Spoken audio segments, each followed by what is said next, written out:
Assalamualaikum warahmatullahi wabarakatuh.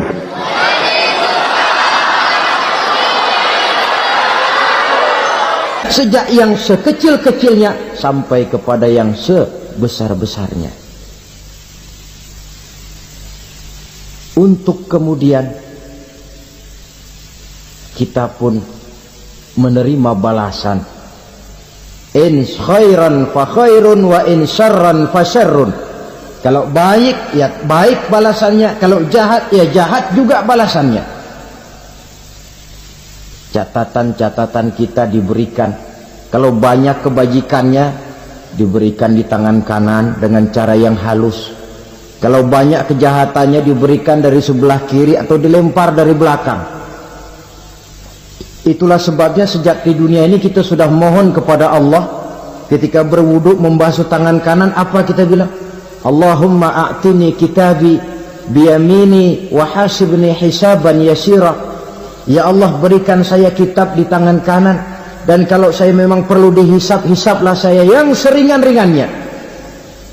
Tangan kiri berlindung kita kepada Allah, jangan sampai diberikan kitab di tangan kiri atau dari arah sebelah belakang. Wa a'udzubika an tu'tiya kitabi bishimali aw min wara'i zuhri, dari arah sebelah belakang. Na'udzubillah min dzalik. Setelah selesai lewat proses penghisaban, lewat mizan, timbangan, maka yang sudah selesai dihisab itu bergeraklah menuju sirat, jembatan yang terbentang menuju surga melalui neraka. Saudara-saudara, panjangnya perjalanan sirat itu memakan waktu ratusan tahun. Tetapi orang yang lewat di atas sirat pun macam-macam, bergantung amalannya ketika di dunia ini. Ada yang lewat di atas sirat itu kalbarkil khatib, seperti kilat yang menyambar, lep, sudah sampai dia di surga. Cepat bukan main. Ada yang lewat di atas sirat itu seperti orang lari-lari. Ada yang lewat di atas sirat itu seperti orang jalan biasa. Ada yang sambil merangkak, ada yang sambil ngesor, ada yang sambil gelayutan, ada yang selamat sampai ke ujung ke surga, ada yang tergelincir jatuh masuk ke dalam neraka, bergantung amalannya dalam kehidupan di dunia sekarang ini. Tiap kita akan melewati yang namanya sirat ini. Saudara-saudara kaum muslimin yang saya hormati,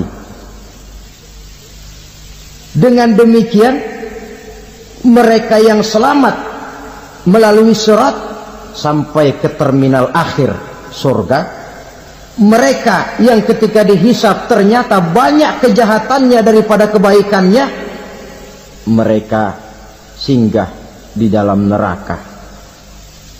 Nah, adapun orang-orang yang beriman menurut ayat Quran dan hadis Nabi itu nanti ada bermacam-macam. Ada orang beriman itu yang dimasukkan surga. Ada orang beriman itu yang dimasukkan ke dalam surga. Ada orang beriman itu yang disebut penduduk surga.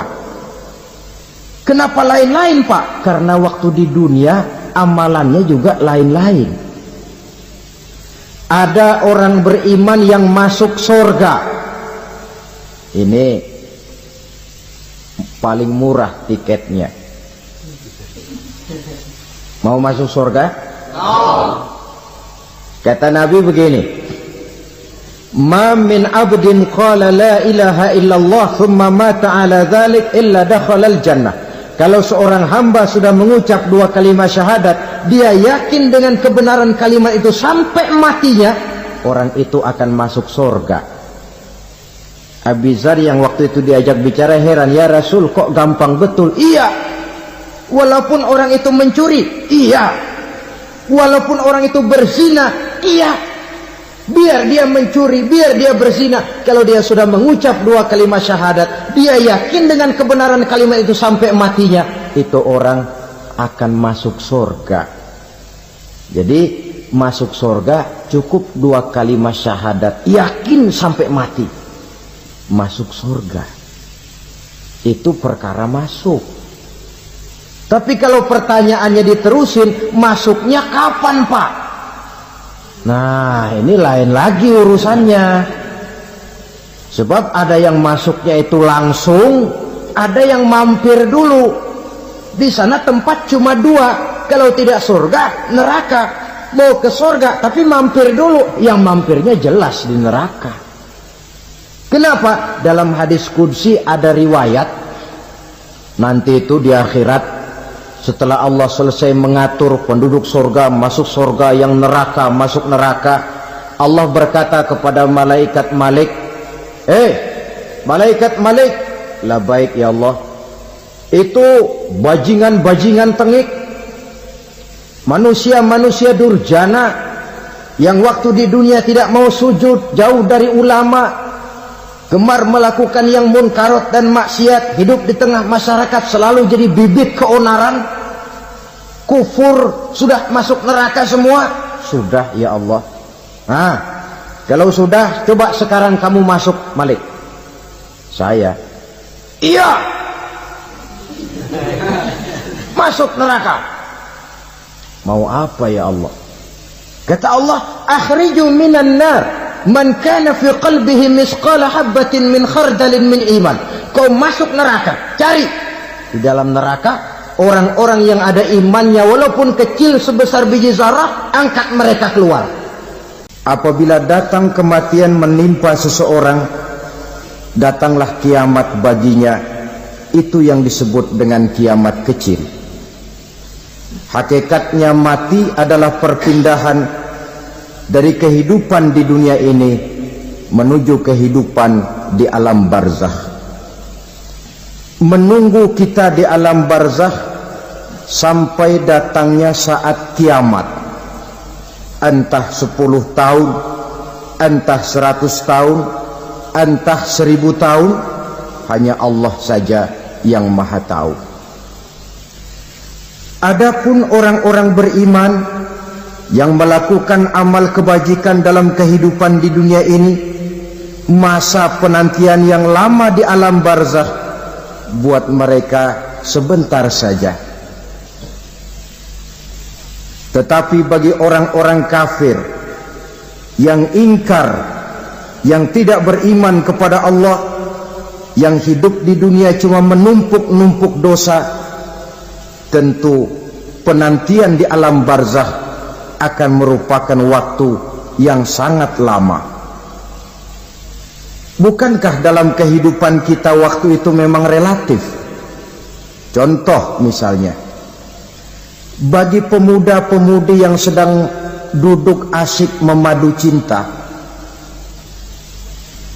waktu 4-5 jam saja rasanya cuma 4-5 menit,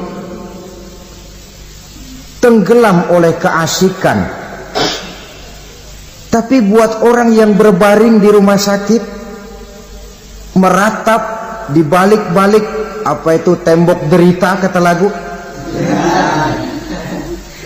di balik dinding-dinding penjara, sehari bagai seminggu, seminggu rasa sebulan, sebulan boleh jadi rasa setahun. Penantian yang sangat lama. Kapan kiamat itu akan datang? Ini rahasia Allah. Jangankan kita yang orang awam, baginda Nabi sendiri tidak diberitahu oleh Allah kapan kiamat itu akan terjadi. Tetapi sungguh pun demikian, banyak hadis-hadis yang menjelaskan ciri atau tanda-tanda datangnya kiamat. Nah, kalau sudah bicara soal tanda, tanda kiamat itu ada 2. Pertama yang disebut alamatus sughra, tanda-tanda kecil. Ini waktunya masih ada tenggang, Ada yang dinamakan alamatul kubra, tanda-tanda besar. Artinya kiamat sudah diambang pintu. Apa tanda-tanda kecil dari datangnya hari kiamat itu?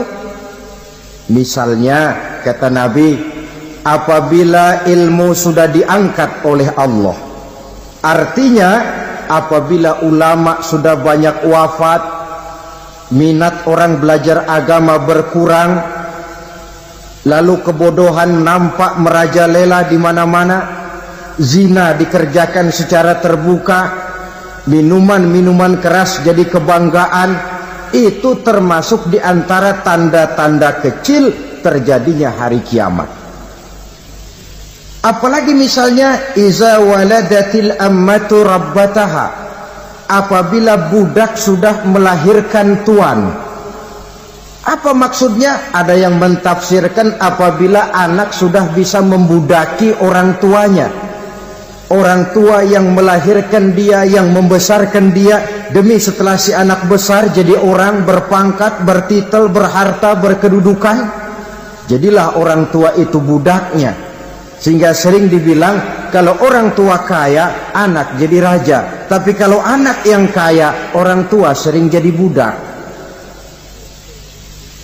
Apalagi munculnya fitnah yang bergelombang, timbul perang antara dua bangsa yang besar, waktu berjalan terasa sangat pendek sekali. Itu merupakan tanda di antara tanda-tanda kiamat. Termasuk di dalamnya sulit membedakan mana laki, mana perempuan. Kan kalau tanda-tanda kayak begini sekarang sudah banyak kita lihat kan. Ulama banyak wafat, penggantinya sulit. Zina dikerjakan berterang-terangan, minuman keras jadi kebanggaan, banyak anak membudaki orang tuanya, sulit membedakan mana laki mana perempuan. Kadang-kadang dari belakang kita lihat perempuan bener, begitu kita colek nengok jenggotan.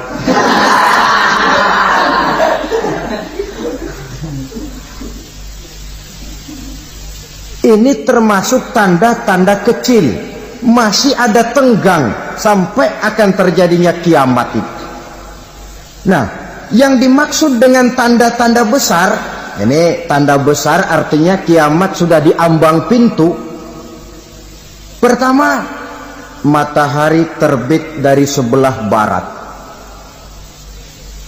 Apabila matahari sudah terbit dari arah sebelah barat, tertutuplah sudah pintu taubat. Bersabda Nabi kita, la taqumus sa'atu hatta tatlu'a syamsu min maghribiha. Tidak akan datang hari kiamat sampai matahari terbit dari arah sebelah barat. Fa iza tala'at, manakala matahari telah terbit dari arah sebelah barat, wara'ahan nasu, manusia banyak menyaksikan itu, amanu ajma'un, mereka pun lalu beriman. Yang tadinya kafir, yang tadinya ingkar, yang tadinya membangkang, setelah melihat matahari terbit dari sebelah barat, buru-buru beriman, berlomba-lomba mengucap dua kalimat syahadat. Tapi apa yang terjadi? Kata Nabi, wadzalika hina la yanfa'u nafsan imanuha lam takun amanat min qabl. Hari itu adalah hari yang iman sudah tidak berguna lagi bagi seseorang apabila sebelumnya memang dia tidak pernah beriman. Au kasabat fi imaniha khaira, atau beriman tetapi tidak pernah melakukan kebajikan di dalam keimanannya itu. Hari yang sudah kasib, hari yang sudah terlambat, beriman tidak akan ada gunanya lagi. Ini pelajaran buat kita. Sebelum sang surya terbit dari sebelah barat, sebelum nafas sampai di tenggorokan, artinya pintu taubat masih terbuka. Kalau dua hal itu sudah terwujud, nafas sudah sampai di kerongkongan atau matahari sudah terbit dari arah sebelah barat, tertutuplah sudah pintu taubat. Tak ada lagi gunanya pangkat, jabatan, harta, bahkan beriman pun dalam suasana macam itu, too late, kata orang Kulon. Sudah terlambat. Matahari terbit dari arah sebelah barat. Itu tanda besar, artinya kiamat sudah di ambang pintu. Lalu apalagi tanda besar? Munculnya Dajjal. Dajjal artinya pendusta-pendusta yang menyesatkan manusia. Ada dua macam Dajjal, saudara. Ada Dajjal kecil. Ini Dajjal kelas teri. Kalau ini sejak zaman Rasulullah sudah ada itu. Tiap zaman ada. Di zaman Rasulullah misalnya ada yang bernama Aswad al-Unsi dari Yaman. Ada yang namanya Musailamah al-Kazzab dari Yamamah. Ada yang namanya Ibnu Sayyad dari Madinah. Ini Dajjal di zaman Rasul. Musailamatul Kazzab memproklamirkan diri jadi nabi dia. Di zaman Rasul masih hidup. Ini Dajjal zaman Nabi. Di zaman sahabat muncul Dajjal. Di zaman kita sekarang ini Dajjal pun gentayangan. Dajjal kelas teri. Kerjanya mendustakan manusia, menyesatkan manusia, memalingkan manusia dari jalan yang benar dan diridhoi oleh Allah Subhanahu wa taala. Adapun yang merupakan tanda besar dari datangnya kiamat, Dajjal kelas kakap. Pembohong-pembohong besar yang menyesatkan masyarakat manusia berpaling dari jalan Allah mengikuti jalan mereka. Apa sih ciri Dajjal itu? Kata Nabi dalam hadis Bukhari Muslim, inna Dajjala, sesungguhnya yang namanya Dajjal itu yakhruju, satu saat akan muncul mendekati hari kiamat. Wa inna ma'ahu ma'an, si Dajjal ini membawa air,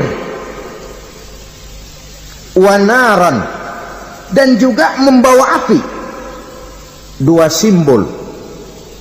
Di tangan yang satu dia bawa air, di tangan yang satu dia bawa api. Wa ammal ladzi yarahu an-nasu ma'an fanarun, adapun yang orang banyak lihat air, hakikatnya adalah api. Yang dilihat api, hakikatnya adalah air. Oleh sebab itu, kalau api yang ditawarkan, ambillah air. Kalau air yang ditawarkan, pilihlah api. Maksudnya apa ini? Ini bahasa simbol, saudara-saudara. Dajjal bicaranya seolah-olah untuk kepentingan manusia. Menawarkan surga. Surga yang dia tawarkan hakikatnya neraka. Hai manusia, kalau kau mau bahagia, jangan dekat-dekat dengan agama. Sholat itu tidak efektif dan efisien, tidak produktif dari segi ekonomi itu. Menghadiri majelis taklim cuma buang-buang waktu. Tahajud, tasbih, tahlil, baca Quran, apa itu? Pekerjaan mubazir saja. Hidup ini cuma sekali, masa yang cuma sekali, manfaatkan dengan sebaik-baiknya. Mumpung, dibawanya sifat mumpung tetapi dalam pengertian yang sangat negatif. Bicaranya seolah-olah untuk kepentingan manusia, tetapi sebenarnya menjerumuskan manusia. Menawarkan air tapi sebenarnya api, menawarkan api tapi hakikatnya air. Buat apa kamu sholat? Buat apa kamu bayar zakat? Buat apa kamu puasa? Surga yang dicanangkan Dajjal hakikatnya neraka. Neraka yang digambarkan Dajjal pada dasarnya adalah surga. Jadi memutarbalikkan fakta itu kerjaan Dajjal. Yang hak jadi batil, yang batil dibilang hak, yang benar jadi salah, yang salah malah jadi benar. Tuntunan disuruh jadi tontonan, tontonan malah menjadi tuntunan. Itu pekerjaan Dajjal profesinya. Zamannya Nabi Adam, Dajjalnya kan iblis. Betul? Betul. Apa sih rayuan iblis itu? Allah setelah menciptakan Nabi Adam kan bilang, Adam, kau dan istrimu Hawa tinggal di surga ini. Seluruh fasilitas yang ada di surga persilahkan kau nikmati. Satu yang tidak boleh, jangan coba-coba dekati pohon khuldi. Dekat saja jangan, apalagi sampai memetiknya. Datang Dajjal yang namanya iblis ini. Adam, kamu tahu nggak kenapa tidak boleh makan buah khuldi? Ya nggak tahu, pokoknya saya dilarang. Bodoh kamu, Dam. Khuldun artinya kekal. Kalau kamu makan itu buah, kau akan kekal di surga buat selamanya. Allah tidak kepengen, maka dilarang kamu makan buah khuldi. Kalau kau ingin kekal di surga, Adam, makan saja. Saya bicara begini ini untuk kepentingan kamu, Adam. Ini kan ciri-ciri Dajjal. Bicaranya sih seolah-olah untuk kepentingan Nabi Adam, hakikat sebenarnya menjerumuskan Nabi Adam supaya ingkar dan melanggar larangan dari Allah Subhanahu wa ta'ala. Jadi setelah muncul Dajjal, timbul kekacauan-kekacauan di masyarakat. Banyak yang terpengaruh, terpedaya dan terpesona, termasuk mereka yang memproklamirkan diri jadi nabi, mereka yang memproklamirkan diri jadi rasul di zaman sesudah Rasulullah wafat. Itu adalah Dajjal.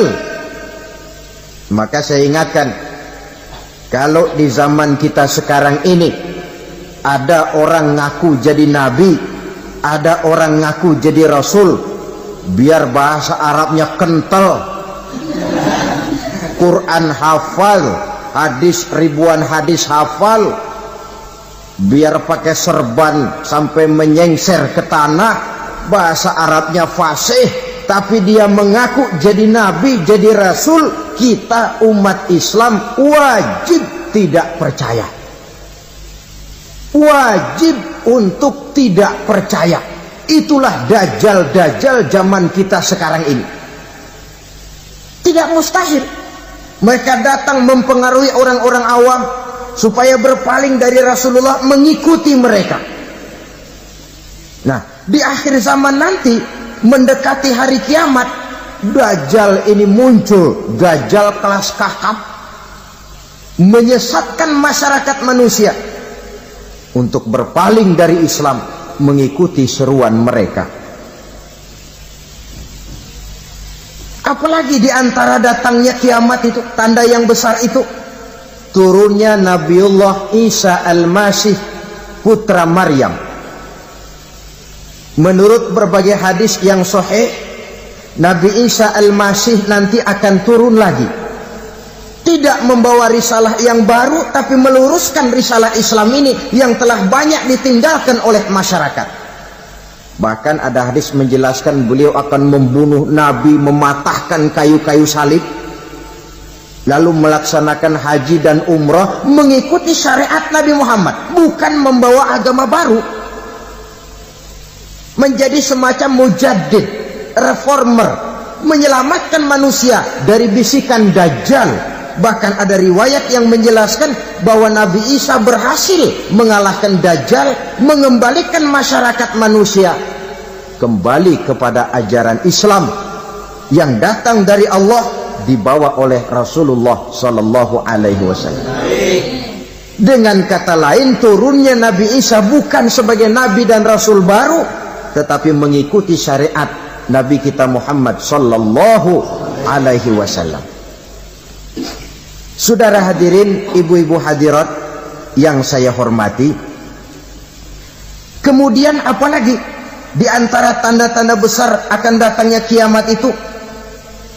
Keluarnya asap atau awan. Kata Nabi, inna min asrati sa'ah dukhanan yamla'u ma bainal masyriqi wal maghrib. Di antara tanda-tanda kiamat, munculnya awan atau asap yang memenuhi antara langit dan bumi. Ini pun diperkuat dalam surah Ad-Dukhan ayat 10. fartaqib yauma ta'ti as-sama' bidukhanin mubin fayughshan nas hadza azabun alim. Bagi orang-orang yang beriman mereka biasa-biasa saja, tapi bagi orang kufur datangnya asap dan awan ini merupakan azab yang kelewat pedih.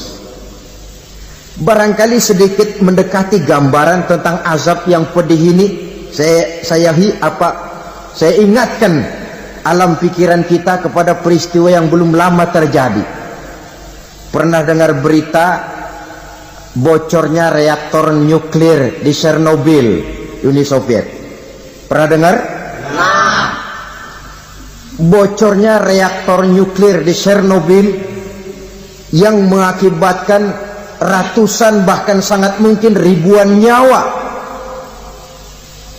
Cuma satu reaktor. Bagaimana kalau seluruh cadangan nuklir yang dimiliki oleh para negara adik kuasa ini diledakkan? Bahkan yang konon menurut catatan, cadangan nuklir yang dimiliki bersama oleh Amerika dan Rusia sekarang ini sudah sanggup memusnahkan 6 miliar manusia, 1,5 kali lebih banyak dari jumlah manusia yang nongkrong di permukaan bumi ini.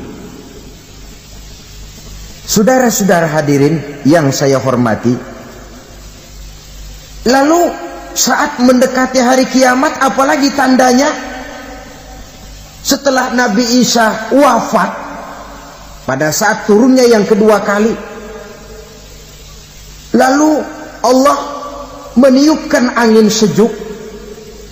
Semua orang-orang beriman, orang-orang baik wafat, sehingga penghuni bumi ini cuma tinggal lagi terdiri dari orang-orang kafir. Tidak ada lagi di bumi ini yang bisa mengucapkan Allah. Sehingga dalam hadis qudsi itu ada keterangan, innallaha azza wa jalla yaqulu li Israfil. Allah pernah pesan kepada malaikat Israfil, kata Allah, Israfil, iza sami'ta qailan yaqul Allah Allah fa akhirin nafah 40 sanatan ikraman liqailiha. Hai Israfil, apabila kau dengar di permukaan bumi masih banyak orang yang mengucapkan Allah Allah, maka tunda sangkakala kiamat itu 40 tahun. Untuk apa? Ikraman liqailiha, menghormati orang yang mengucapkan Allah Allah itu. Wah, jadi karena sekarang masih banyak yang mengucapkan Allah, besar hatilah kita, masih jauh kiamat itu. Tapi jangan lupa, kiamat pribadi, kiamat kecil itu yang nggak kita sangka-sangka. Ajal datang mencabut nyawa, itu kiamat pribadi, dan itu yang pasti kita hadapi, dan itu yang membuat kita tidak boleh bersikap main-main di dalam kehidupan sekarang ini. Saudara hadirin yang saya hormati, tidak ada lagi orang-orang muslim. Seluruh penduduk dunia ini kafir. Lalu terciptalah struktur sosial yang berlandaskan prinsip hidup semau gue. Bakal terjadilah prinsip di mana yang kaya menyantap yang miskin, yang kuat menindas yang lemah. Hidup sudah bagaikan di rimba belantara, berlaku hukum rimba, siapa yang kuat dia yang menang, siapa yang lemah menjadi mangsa. Timbul kekacauan, maksiat merajalela, munkarat menjadi-jadi, sehingga isi bumi ini penuh dengan segala macam perbuatan dosa. Tidak ada perlunya lagi alam diperpanjang temponya. Datang saat yang sudah dijanjikan oleh Allah Azza wa Jalla, maka terjadilah yang disebut kiamat kubra, kiamat besar, kiamat hancur-hancuran. Bagaimana kejadian ini dimulai? Dalam surah Az-Zumar ayat 68, Allah Subhanahu wa taala berfirman, wa nufikha fis-suri fasa'iqa man fis samawati wa man fil ardi illa man sya'allahu. Maka manakala ditiuplah sangkakala, terkejutlah seluruh yang ada di langit dan seluruh yang ada di bumi. Bila saat kiamat datang, Allah perintah malaikat Israfil, Israfil, tiup sangkakalamu. Ditiuplah sangkakala oleh malaikat Israfil. Yang akibat daripada tiupan itu, seluruh yang ada di langit, seluruh yang ada di permukaan bumi terkejut. Yang ada di langit siapa? Malaikat kan. Bayangin aja kalau malaikat kaget, apalagi kita. Terkejut seluruh makhluk yang ada di bumi, yang ada di langit mendengar suara sangkakala itu. Bunyinya tidak sanggup kita bayangkan dahsyatnya. Ledakan nuklir, ledakan neutron, belum apa-apa ketimbang bunyi sangkakala malaikat Israfil ini. Nah, lalu mendengar bunyi sangkakala ini, gemparlah makhluk, kacaulah alam. Bumi gempa, planet-planet bertabrakan, gunung meletus, air laut tumpah ke darat, angin topan bertiup, halilintar menyambar. Lalu semua yang bernama hidup mati total. Mati bareng tanpa persiapan. La haula wala quwata illa billah. Saya kadang-kadang dalam tafakur bermohon, ya Allah, mudah-mudahan saya enggak nemuin kiamat beneran. Ngeri. Tidak bisa kita bayangkan macam apa suasana seperti itu.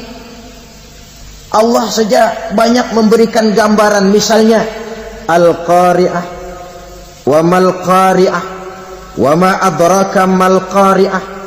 Kejadian yang menggemparkan. Tahukah kamu apa kejadian yang menggemparkan itu?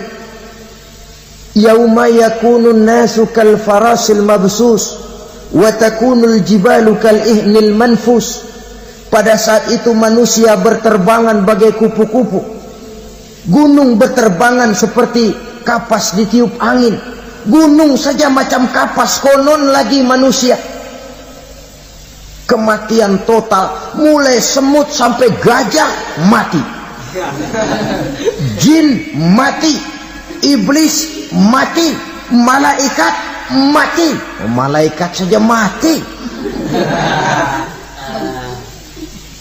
Saudara hadirin yang saya hormati, kematian total yang tanpa persiapan. Orang bilang, Pak, kalau mati bareng begitu yang repot malaikat maut dong ya. Cabut sana, cabut sini. Itu kalau menurut logika kita, mestinya begitu menurut logika. Tapi logika juga yang bilang nggak perlu serepot itu. Sebab untuk mematikan listrik di wilayah DKI, di wilayah Jakarta, nggak perlu tiap rumah didatengin matiin ya lama. Cukup dari kantor pusatnya saja PLN tekan satu tombol, gelaplah seluruh Jakarta. Saudara hadirin yang saya hormati, kematian total. Lalu setelah kematian total, planet-planet juga mati, dalam arti tidak bergerak dan beredar. Angin mati, dalam arti tidak bertiup. Air mati, dalam arti tidak ada riak gelombang. Pokoknya semua mati. Kullu nafsin za'iqatul maut, semua yang bernafas mati. Dalam ayat lain, kullu man 'alaiha fan, semua yang ada di permukaan bumi fana. Yang kekal cuma Allah Subhanahu wa ta'ala. Yang paling belakang mati malaikat maut dan malaikat Israfil. Tapi mati juga sesuai dengan janji Allah. Menurut hadis Bukhari Muslim dari Abi Hurairah, masa tenggang waktu antara kematian total pada tiupan sangkakala pertama dengan proses kebangkitan pada tiupan sangkakala kedua 40 lamanya. Tidak dijelaskan oleh Abi Hurairah 40 jam, apa 40 hari, apa 40 tahun. Hadis-hadis cuma menyebutkan 40 saja. Sunyi alam, yang tinggal cuma Allah saja lagi. Ketika itu Allah berseru-seru, katanya, limanil mulkul yauma, siapa para penguasa hari ini? Mana itu raja-raja dan penguasa yang dulu mengaku jadi Tuhan? Fir'aun, mana Fir'aun sekarang? Yang dulu jadi raja, merasa berhasil, sombong, lalu tidak mau turun-turun dari kekuasaannya, sampai kepada puncak kekurang ajarannya mengangkat diri jadi Tuhan. Mana itu Fir'aun?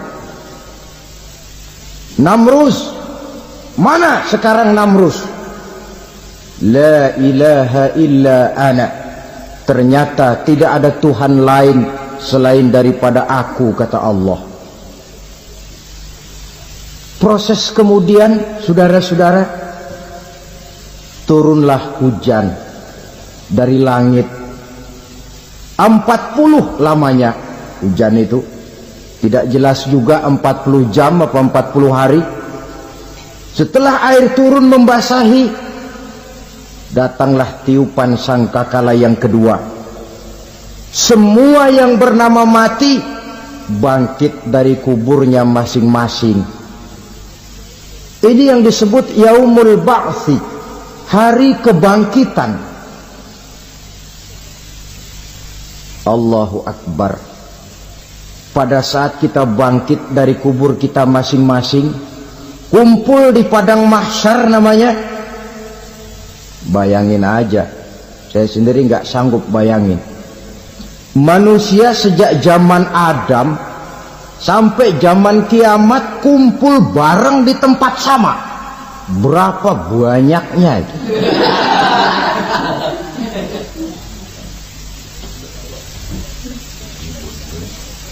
Dan yang luar biasa, menurut satu riwayat, pada saat bangkit itu, Masya Allah, roman muka kita berubah, disesuaikan dengan amalan kita waktu di dunia ini. Barang siapa yang waktu di dunia amalannya itu amalan tikus, di akhirat nanti dia bangkit dari kubur, mukanya seperti muka tikus. Gagah betul badannya, tapi mukanya seperti tikus. Kenapa? Amalannya waktu di dunia seperti amalan tikus. Apa amalan tikus itu? Suka ngegeragoti barang yang sudah disimpan rapi-rapi. Orang sudah simpan uang rapi-rapi, simpan perhiasan rapi-rapi, digeragoti oleh tikus. Maling-maling, pencoleng-pencoleng, koruptor-koruptor, itu nanti di akhirat nanti kita lihat mukanya seperti muka tikus. Oh, ini waktu di dunia suka nyolong, mukanya seperti muka tikus. Barang siapa yang waktu di dunia ini amalannya itu amalan macan, dia akan bangkit nanti mukanya seperti muka macan. Apa amalan macan? Macan itu amalannya menang-menangan. Orang yang mau menang saja nggak mau mengalah. Coba lihat di hutan, kenal hutan nggak?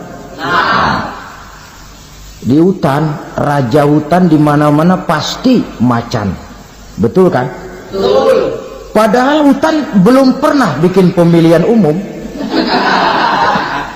Tapi macan tidak peduli ada pemilihan umum apa tidak, pokok saya raja. Sebab apa? Macan jadi raja itu bukan karena benar, tapi karena kuat jadi raja.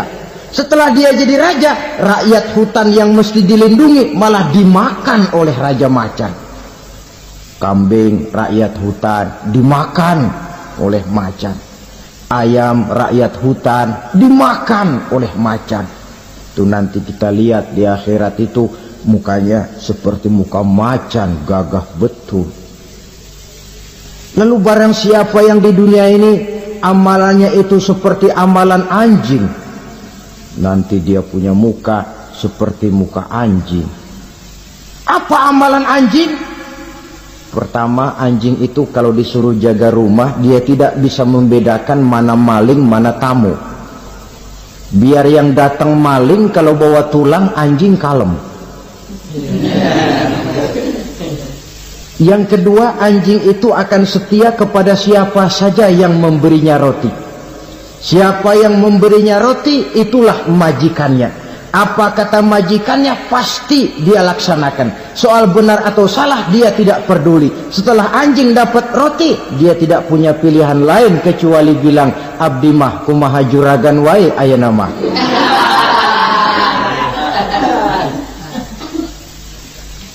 Saudara hadirin yang saya hormati,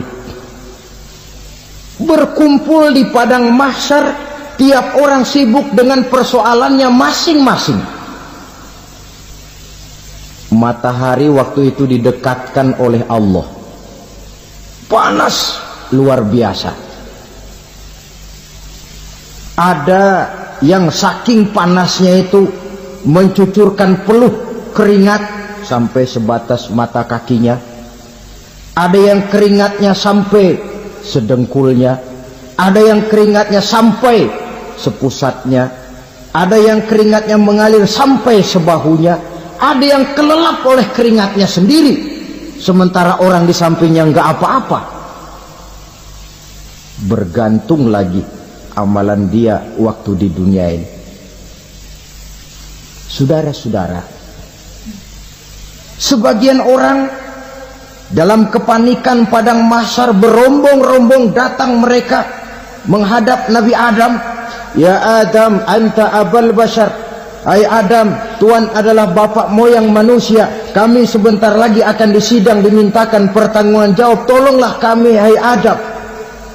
Kata Nabi Adam, jangankan nolongin sampean, saya sendiri tanggung jawab di hadapan Allah. Ketika dulu tidak boleh makan khuldi, saya serobot.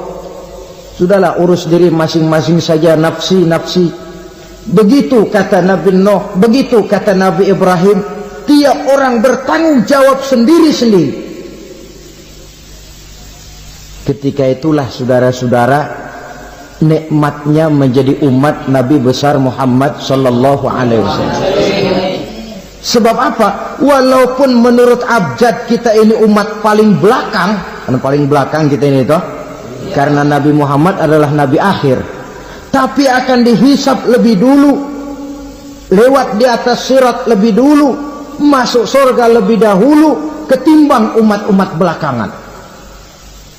Ketika Rasul mendekati ajal, beliau tanyakan itu kepada malaikat Jibril. Malaikat Jibril berkata, Muhammad jangan khawatir, Allah sudah berjanji, inni haramtul jannata ala sairil anbiya hatta tadkhulaha anta, wa haramtuha ala sairil umami hatta tadkhulaha ummatuka.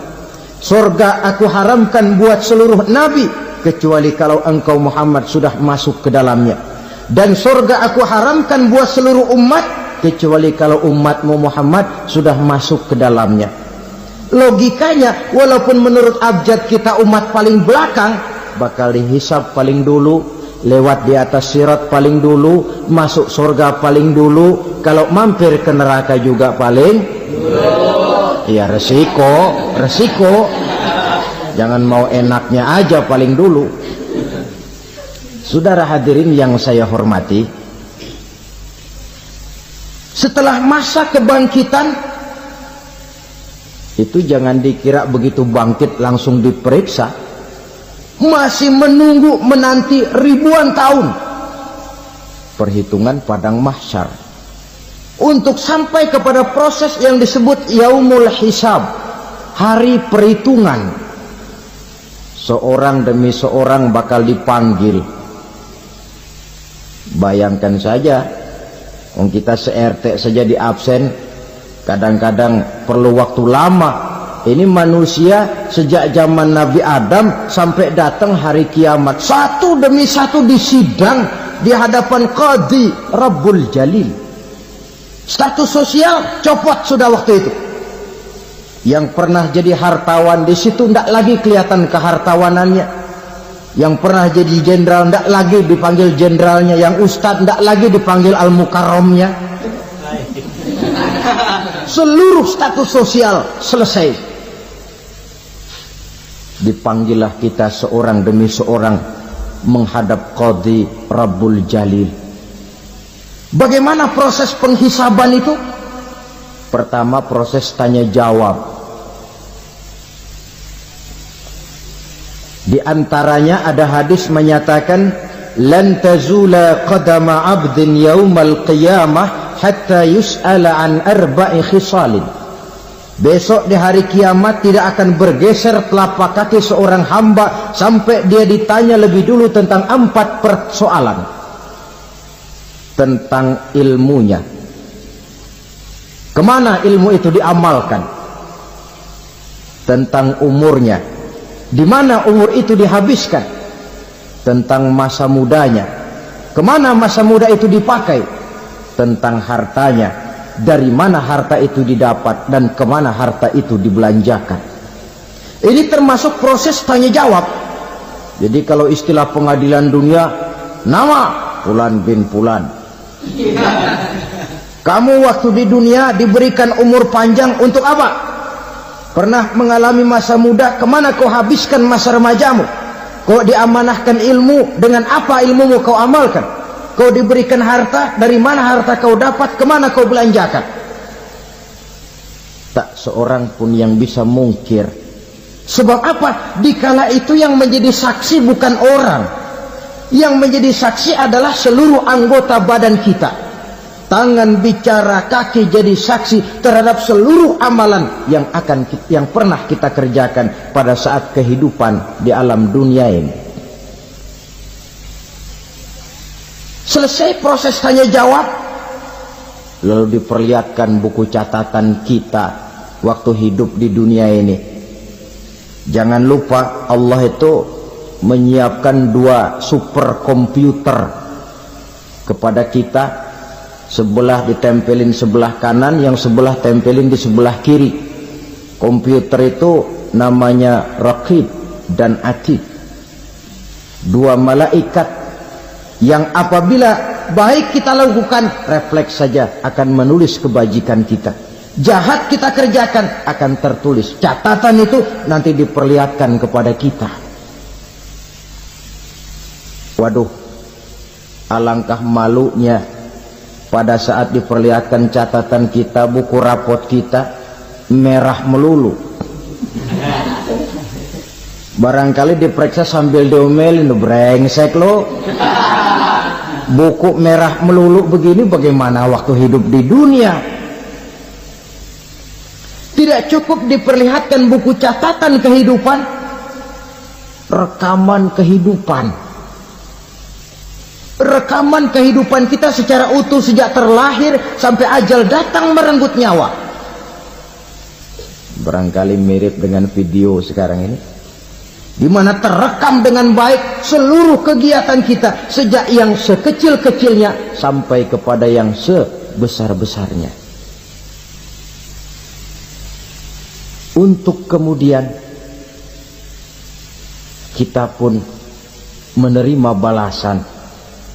In khairan fa khairun wa in syarran fa syarrun. Kalau baik ya baik balasannya, kalau jahat ya jahat juga balasannya. Catatan-catatan kita diberikan. Kalau banyak kebajikannya diberikan di tangan kanan dengan cara yang halus. Kalau banyak kejahatannya diberikan dari sebelah kiri atau dilempar dari belakang. Itulah sebabnya sejak di dunia ini kita sudah mohon kepada Allah. Ketika berwudu membasuh tangan kanan, apa kita bilang? Allahumma a'tini kitabi biyamini wa hasibni hisaban yasira. Ya Allah, berikan saya kitab di tangan kanan, dan kalau saya memang perlu dihisap, hisaplah saya yang seringan-ringannya. Tangan kiri berlindung kita kepada Allah. Jangan sampai diberikan kitab di tangan kiri atau dari arah sebelah belakang. Wa a'udzubika an tu'tiya kitabi bishimali aw min wara'i zuhri, dari arah sebelah belakang. Na'udzubillah min dzalik. Setelah selesai lewat proses penghisaban, lewat mizan, timbangan, maka yang sudah selesai dihisab itu bergeraklah menuju sirat, jembatan yang terbentang menuju surga melalui neraka. Saudara-saudara, panjangnya perjalanan sirat itu memakan waktu ratusan tahun. Tetapi orang yang lewat di atas sirat pun macam-macam, bergantung amalannya ketika di dunia ini. Ada yang lewat di atas sirat itu kalbarkil khatib, seperti kilat yang menyambar, lep, sudah sampai dia di surga. Cepat bukan main. Ada yang lewat di atas sirat itu seperti orang lari-lari. Ada yang lewat di atas sirat itu seperti orang jalan biasa. Ada yang sambil merangkak, ada yang sambil ngesor, ada yang sambil gelayutan, ada yang selamat sampai ke ujung ke surga, ada yang tergelincir jatuh masuk ke dalam neraka, bergantung amalannya dalam kehidupan di dunia sekarang ini. Tiap kita akan melewati yang namanya sirat ini. Saudara-saudara kaum muslimin yang saya hormati, dengan demikian mereka yang selamat melalui sirat sampai ke terminal akhir surga, mereka yang ketika dihisab ternyata banyak kejahatannya daripada kebaikannya, mereka singgah di dalam neraka. Nah, adapun orang-orang yang beriman menurut ayat Quran dan hadis Nabi itu nanti ada bermacam-macam. Ada orang beriman itu yang dimasukkan surga. Ada orang beriman itu yang dimasukkan ke dalam surga. Ada orang beriman itu yang disebut penduduk surga. Kenapa lain-lain, Pak? Karena waktu di dunia amalannya juga lain-lain. Ada orang beriman yang masuk surga. Ini paling murah tiketnya. Mau masuk surga? Kata Nabi begini, ma min abdin qala la ilaha illallah thumma mata ala dhalik illa dakhalal jannah. Kalau seorang hamba sudah mengucap dua kalimat syahadat, dia yakin dengan kebenaran kalimat itu sampai matinya, orang itu akan masuk surga. Abi Dzar yang waktu itu diajak bicara heran, ya Rasul kok gampang betul? Iya, walaupun orang itu mencuri, iya, walaupun orang itu berzina, iya, biar dia mencuri, biar dia berzina, kalau dia sudah mengucap dua kalimat syahadat, dia yakin dengan kebenaran kalimat itu sampai matinya, itu orang akan masuk surga. Jadi masuk surga cukup dua kalimat syahadat, yakin sampai mati, masuk surga. Itu perkara masuk. Tapi kalau pertanyaannya diterusin, masuknya kapan, Pak? Nah, ini lain lagi urusannya. Sebab ada yang masuknya itu langsung, ada yang mampir dulu. Di sana tempat cuma dua. Kalau tidak surga, neraka. Mau ke surga, tapi mampir dulu. Yang mampirnya jelas di neraka. Kenapa? Dalam hadis qudsi ada riwayat, nanti itu di akhirat, setelah Allah selesai mengatur penduduk surga masuk surga, yang neraka masuk neraka, Allah berkata kepada malaikat Malik, malaikat Malik, labaik ya Allah, itu bajingan-bajingan tengik, manusia-manusia durjana yang waktu di dunia tidak mau sujud, jauh dari ulama, gemar melakukan yang munkarat dan maksiat, hidup di tengah masyarakat selalu jadi bibit keonaran, kufur, sudah masuk neraka semua. Sudah ya Allah. Nah, kalau sudah, coba sekarang kamu masuk, Malik. Saya, iya, masuk neraka. Mau apa ya Allah? Kata Allah, akhriju minan nar man kana fi qalbihi misqala habbatin min khardalin min iman. Kau masuk neraka, cari di dalam neraka orang-orang yang ada imannya walaupun kecil sebesar biji zarah, angkat mereka keluar. Masuk malaikat Malik ke neraka, cari orang yang ada imannya, korek-korek. Ya repot, udah pada gosong. Yang ada imannya diangkat ke atas, yang ada imannya diangkat ke atas, lalu dimandikan di Nahrul Hayat, namanya sungai kehidupan di akhirat nanti. Cakep lagi rupanya, bersih lagi wajahnya, apel di hadapan Allah. Kata Allah, bagaimana mas? Kapok nggak sampean?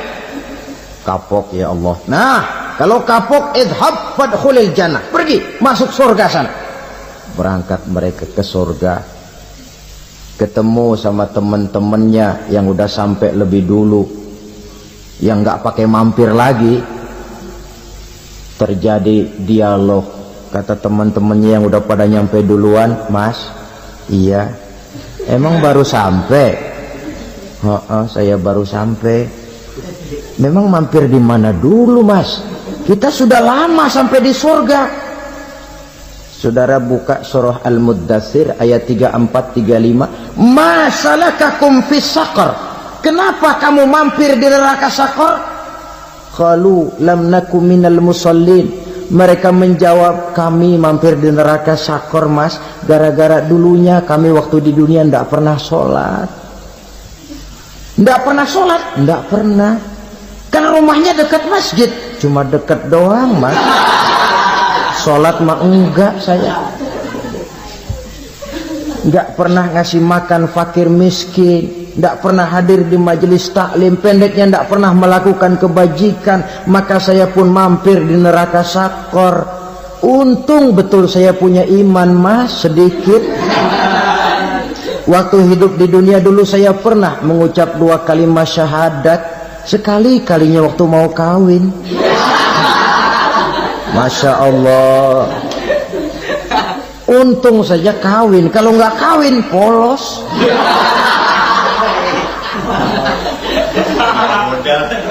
Itu juga pengulu sudah setengah mati ngajarin. Asyhadu alla, asyaduaan, asyaduaan.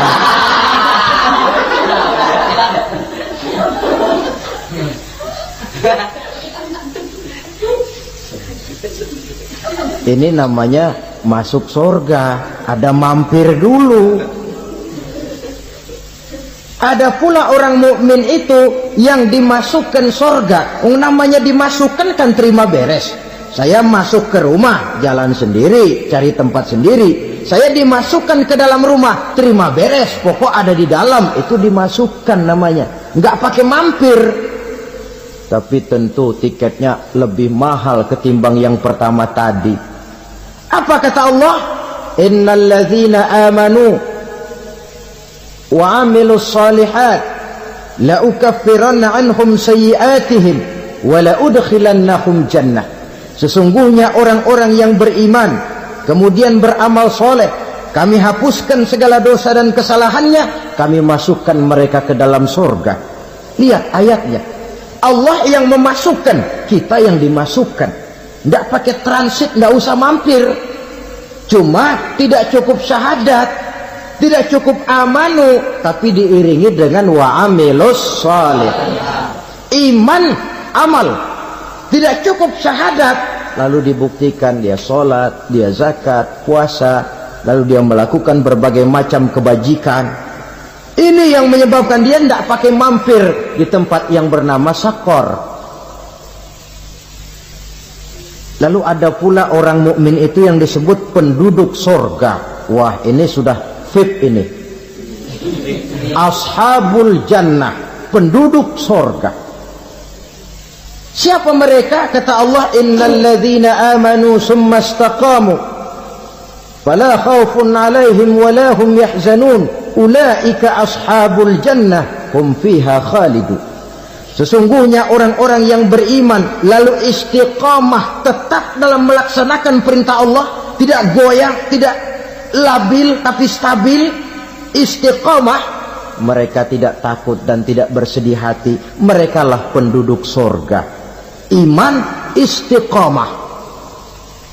Tidak punya duit, sembahyang. Banyak duit, sembahyang.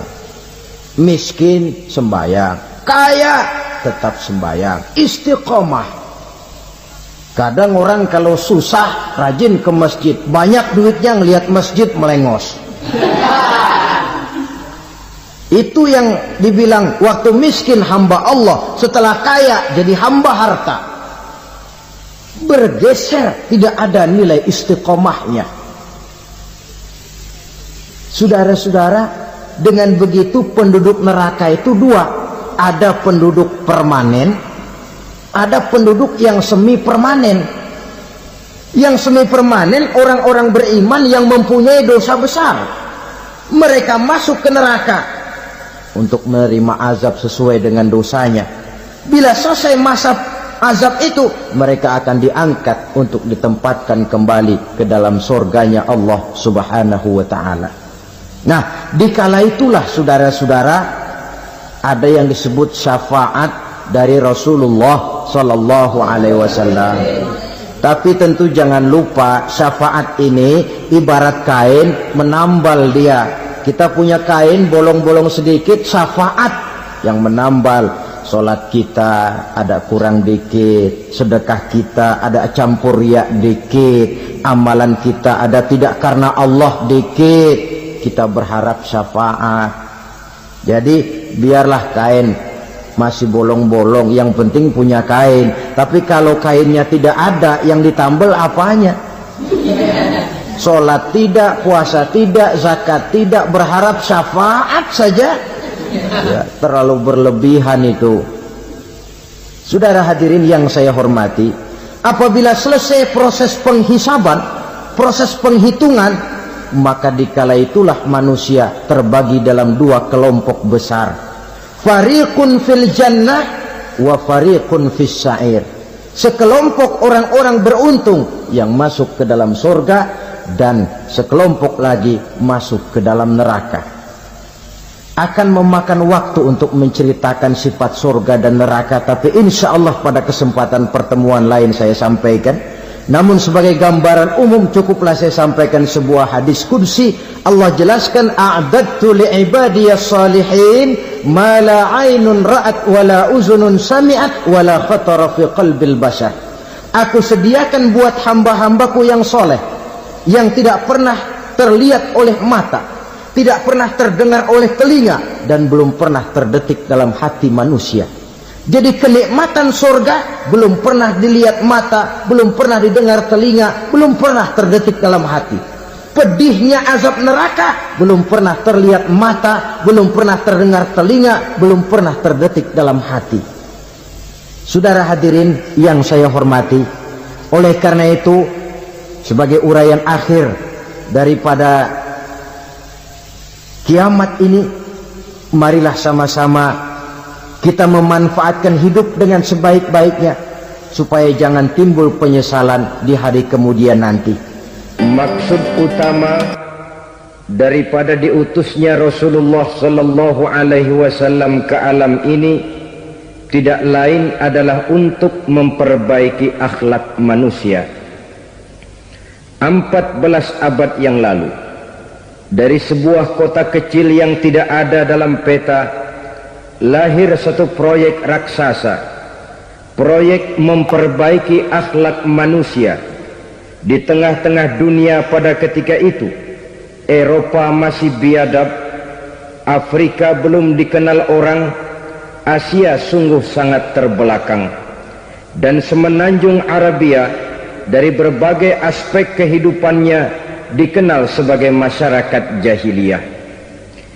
13 tahun pertama dari perjuangan selama periode Mekah, apa yang dilakukan oleh baginda Rasul tidak lain adalah memperbaiki akhlak manusia kepada Allah Subhanahu wa ta'ala dengan menanamkan roh, jiwa dan semangat tauhid. Kita tahu bahwa masyarakat jahiliyah menyembah batu, menyembah patung, menyembah berhala yang mereka buat sesuai dengan kekayaannya masing-masing. 360 berhala di sekeliling Ka'bah merupakan bukti nyata dari sesembahan mereka.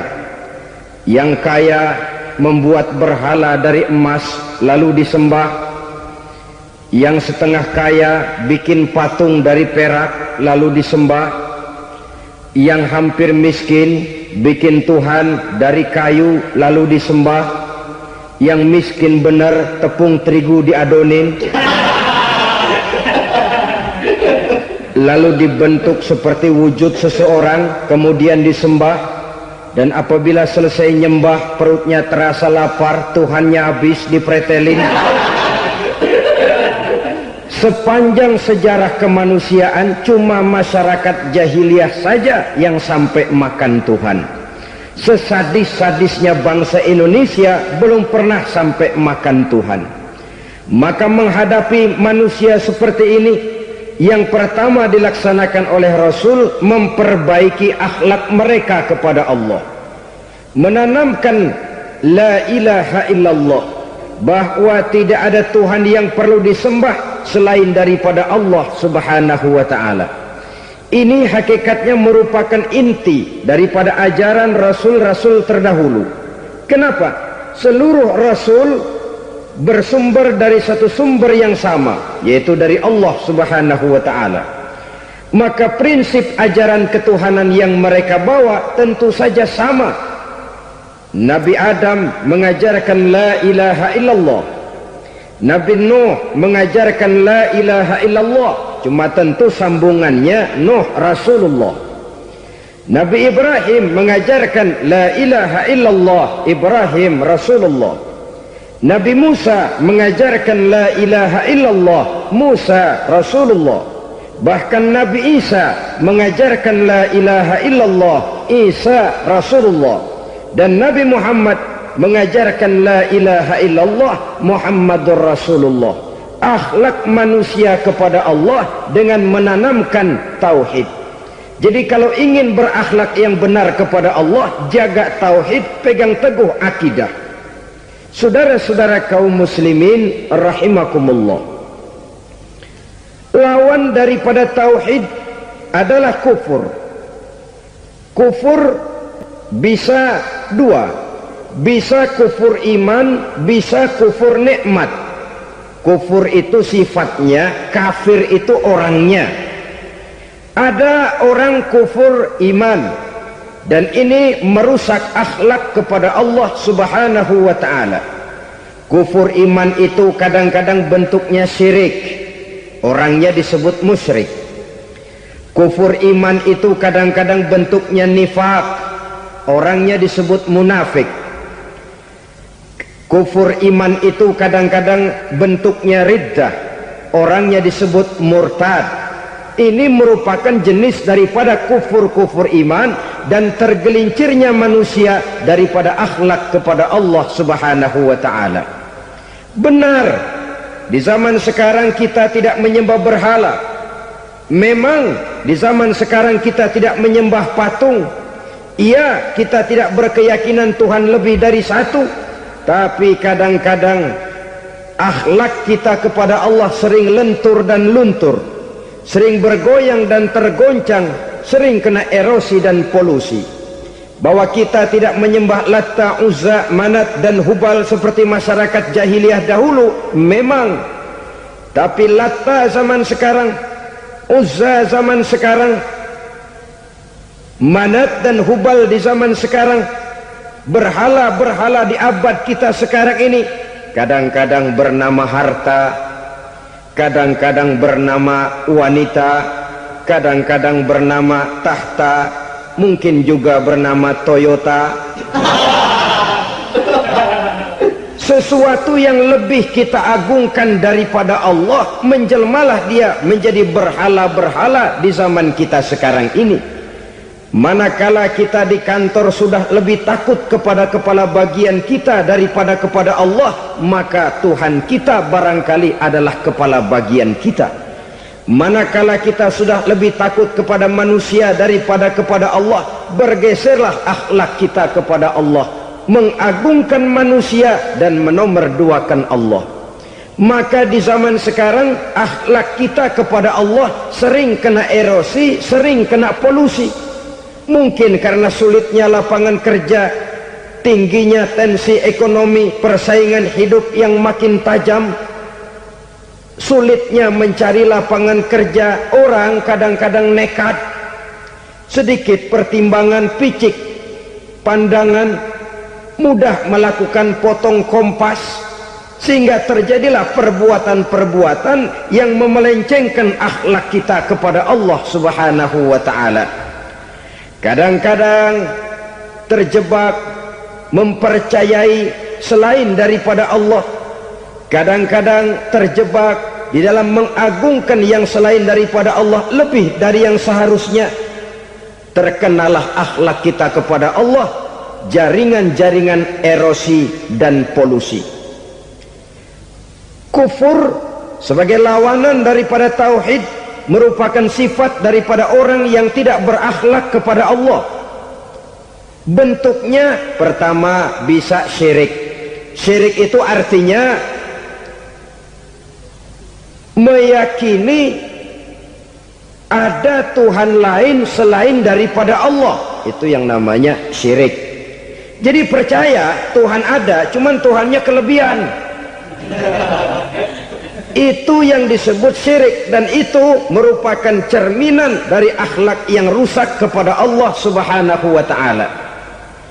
Berkeyakinan Tuhan lebih dari satu, berkeyakinan bahwa Tuhan itu beranak atau diperanakkan, atau mengagungkan sesuatu sama dengan Allah, atau menjadikan yang selain Allah sebagai tujuan akhir daripada perjalanan kehidupan ini, maka itu sudah terjebak kita dalam musyrik.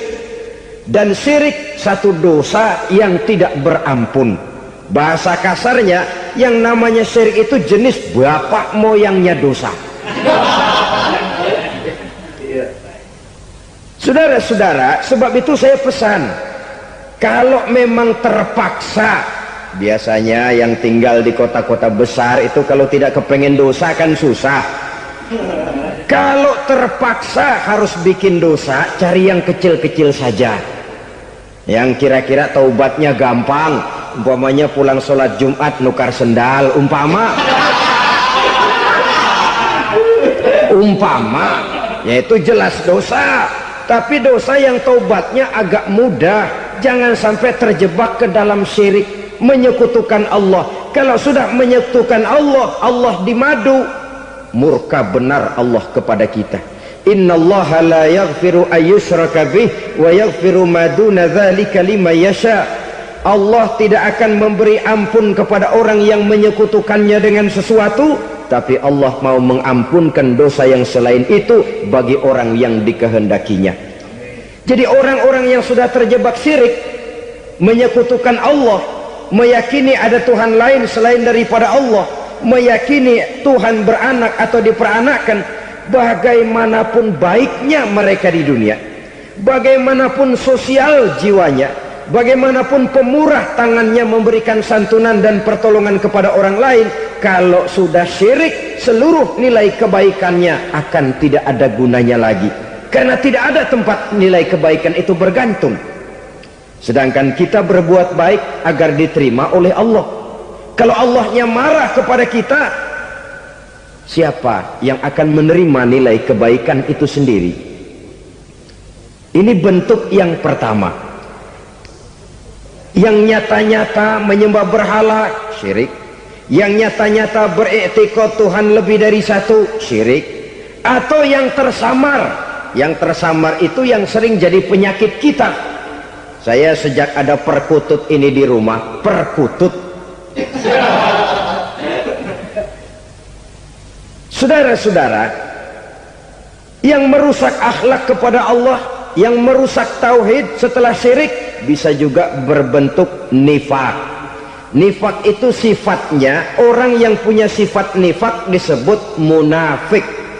Asal katanya dari nafakun. Nafakun itu satu lubang yang punya dua muka, seperti goa, ada tempat masuk, ada tempat keluar. Maka munafik orang yang punya dua muka. Kalau bahasa kita, pandai bermain minyak di atas air, manis jika berhadapan, balik belakang lain bicara. Sehingga apa yang dinamakan nifak, kata Imam Ali Al-Jurjani dalam kitab ta'rifatnya, izharul imanu bil lisan wa kitmanul kufri bil qalbi.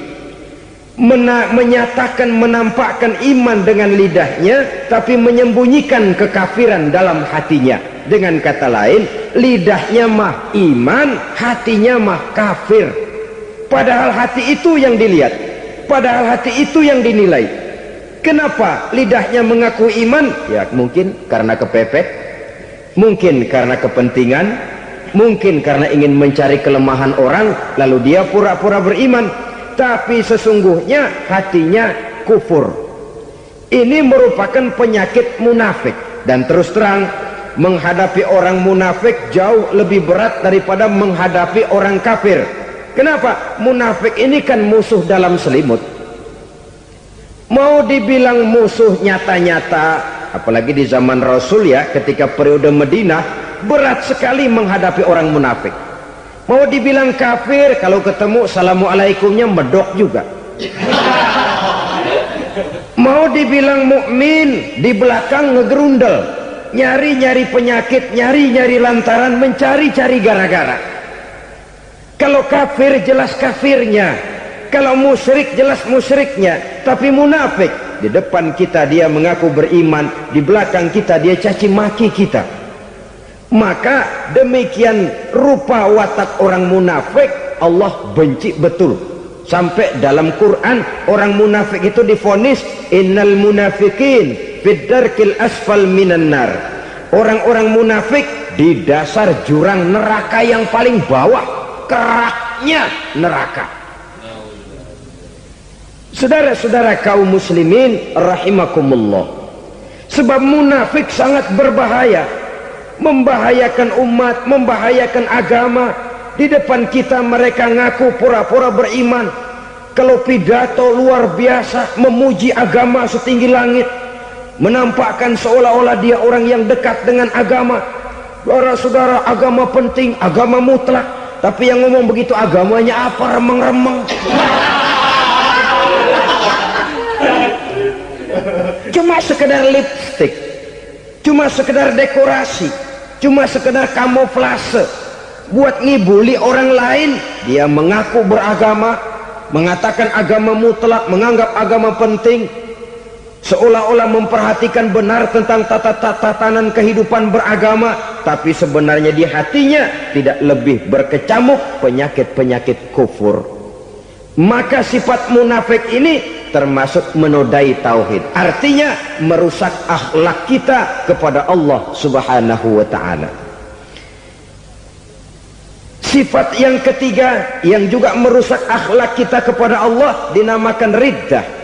Riddah itu sifatnya, orang yang punya sifat riddah disebut murtad. Murtad keluar dari Islam. Keluar dari Islam tentu tadinya di dalam Islam. Oleh satu perbuatan dia bisa menjadi murtad. Misalnya tadinya dia iman benar kepada Allah, tapi melarat. Kadang-kadang sehari masak, 3 hari libur. Akhirnya oleh kesulitan ekonomi dia tidak kuat. Ada yang menawarkan kebaikan, dibawain supermi, dibawain obat-obatan, diberikan beras. Goyah imannya. Keluar dia dari Islam, ikut agama orang yang memberikan pertolongan kepadanya, memilih kesenangan sebentar dengan mengorbankan kebahagiaan yang kekal. Maka orang semacam itu riddah sifatnya, murtad orangnya, keluar dari Islam. Dan yang menyebabkan kita murtad bukan cuma orang nyata-nyata memproklamirkan diri keluar dari Islam tapi lalu mengikuti agama orang lain, bukan cuma itu. Mengakui ada Rasul lagi sesudah Nabi Muhammad bisa menyebabkan kita murtad. Mengingkari nikmat Allah bisa menyebabkan kita murtad. Meyakini semua agama benar bisa menyebabkan orang menjadi murtad. Meragukan kesempurnaan dan kelengkapan Al-Quran bisa menyebabkan orang jadi murtad. Mengingkari sunnah bisa menyebabkan orang menjadi murtad. Banyak hal-hal yang bisa mendatangkan penyakit riddah dan membuat pelakunya menjadi murtad, dan ini menodai akhlak kita kepada Allah Subhanahu wa ta'ala. Itu tadi kufur iman, saudara-saudara. Nyata-nyata mengingkari Allah, baik dalam bentuk syirik, nifak ataupun riddah. Kufur yang kedua dinamakan kufur nikmat. Apa itu kufur nikmat? Sitru nikmatil mun'im au ya'malu fi mukhalafatil mun'im. Menutup-nutup nikmat Allah atau melakukan perbuatan yang menentang, bertentangan dengan kehendak yang memberikan nikmat. Jadi kufur nikmat pertama, nutup-nutupin Tuhan. Tuhan jalingin. Duit lu banyak amat, dari mana? Gua kerja. Lalu kerjanya nomor satu. Orang yang berakhlak kepada Allah, dia akan menjawab, kamu uangnya kok banyak, dari mana? Rizki dari Allah. Caranya, saya kerja. Kerja itu cara, rizki itu dari Allah datangnya. Bukankah di zaman sekarang kita sering terpleset? Ini merupakan cerminan dari rapuhnya akhlak kita kepada Allah Subhanahu wa ta'ala. Karena usaha saya memang, karena saya peras keringat banting tulang, tentu. Tapi sadarkah kita bahwa sepanjang yang bisa kita lakukan cuma berusaha, peras keringat banting tulang, pergi pagi pulang sore? Tapi bisakah kita memastikan hasil usaha kita? Apalagi yang paling dekat, misalnya saja yang sungguh-sungguh di luar jangkauan kemampuan kita, soal rizki, soal jodoh, soal maut. Kitakah yang mengatur? Kitakah yang menentukan? Subhanallah, manusia sungguh tidak berdaya menghadapi tiga hal paling pokok ini. Rezeki, kita cuma bekerja. Kitakah yang menentukan? Tidak. Kita berusaha saja, rezeki belum pasti dapat. Apalagi kalau kita tidak berusaha. Jangan terjebak dalam fatalisme, belum perang udah nyerah. Emang dasar rezeki datangnya dari Tuhan, gak usah kerja, dan ntar juga kalau dia datang. Dari mana datangnya? Kerja saja belum tentu dapat rezeki, apalagi kalau tidak kerja. Yang jelas usaha perlu, kepastian itu urusan Allah. Ini akhlak kepada Allah Subhanahu wa ta'ala. Jodoh juga begitu. Kita berusaha, kita berupaya, Allah menghendaki lain jadinya. Maut juga begitu. Siapa sih yang pengen ngadepi maut? Siapa sih yang pengen mati? Siapa sih yang pengen ketemu malaikat Israel? Tidak seorang pun kalau ditanya, kecuali mereka yang putus asa ya. Kalau otaknya masih normal, mau mati mesti belakangan dulu udah dikit. Tapi yang satu itu, saudara, kalau dia sudah datang, tenaga mana yang bisa menolak? Kalau dia sudah berkunjung, kekuatan mana yang bisa menghindar? Kalau dia sudah ingin bertemu, kemana kita bisa melarikan diri? Manusia sepanjang yang dia lakukan hanya berusaha, tapi kepastian, ketentuan dari Allah Subhanahu wa ta'ala. Orang yang kufur nikmat, nutup-nutupin Allah.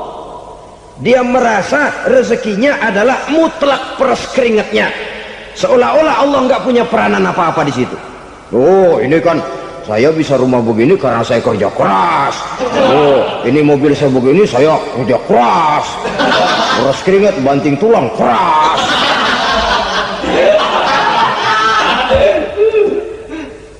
Saudara-saudara kaum muslimin rahimakumullah. Jadi menutup-nutupi Allah Akibatnya nanti kalau dia berhasil, Allah ketutupan. Kalau dia gagal, orang lain dicaci maki, dicari kambing hitam.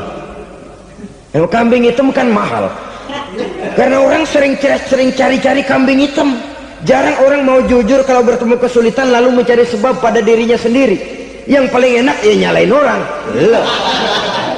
Lo begitu. Orang lain yang paling enak kita salahin. Au ya'malu fi mukhalafatil mun'im, atau dia melakukan sesuatu yang tidak sesuai dengan kehendak yang memberikannya nikmat. Diberikan kita tangan, mulut sih nggak berhenti, terima kasih Tuhan, alhamdulillah saya dikasih tangan. Cuma nih tangan enteng mat nabokin orang mulu. Itu sudah mukhalafatul mun'im, bertentangan dengan kehendak yang memberikan nikmat. Diberikan harta, mulutnya mah basah, terima kasih Tuhan, alhamdulillah dikasih harta, tapi pelitnya minta ampun, kikir koret medit. Ini juga termasuk kufur nikmat, mempergunakan suatu nikmat bertentangan dengan kehendak daripada yang memberikan nikmat itu sendiri.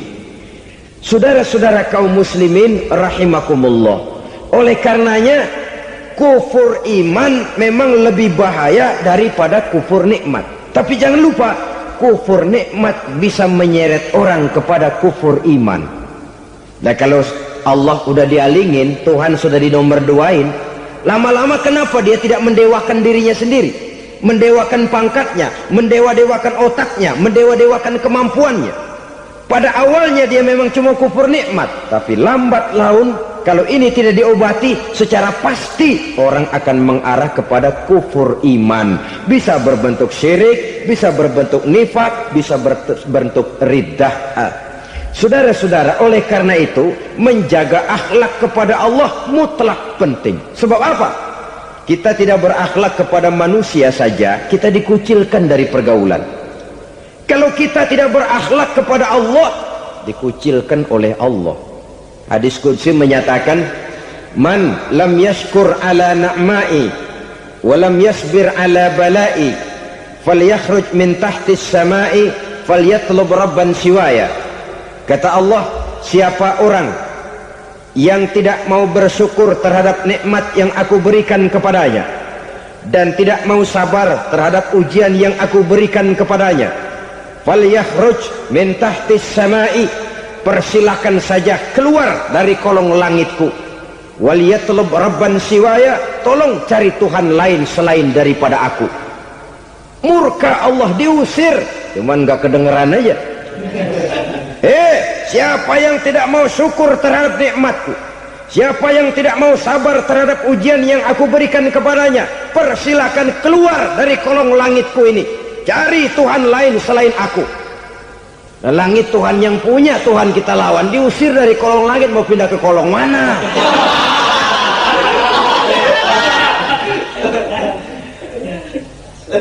Jadi jangan merasa kufur nikmat kan enteng. Iya, kelihatannya begitu, tidak sebahaya kufur iman. Tapi kufur nikmat ini merupakan anak tangga yang kalau kita sudah mulai naik, kita akan naik terus sampai kepada tingkat di mana kita mengalami kufur iman.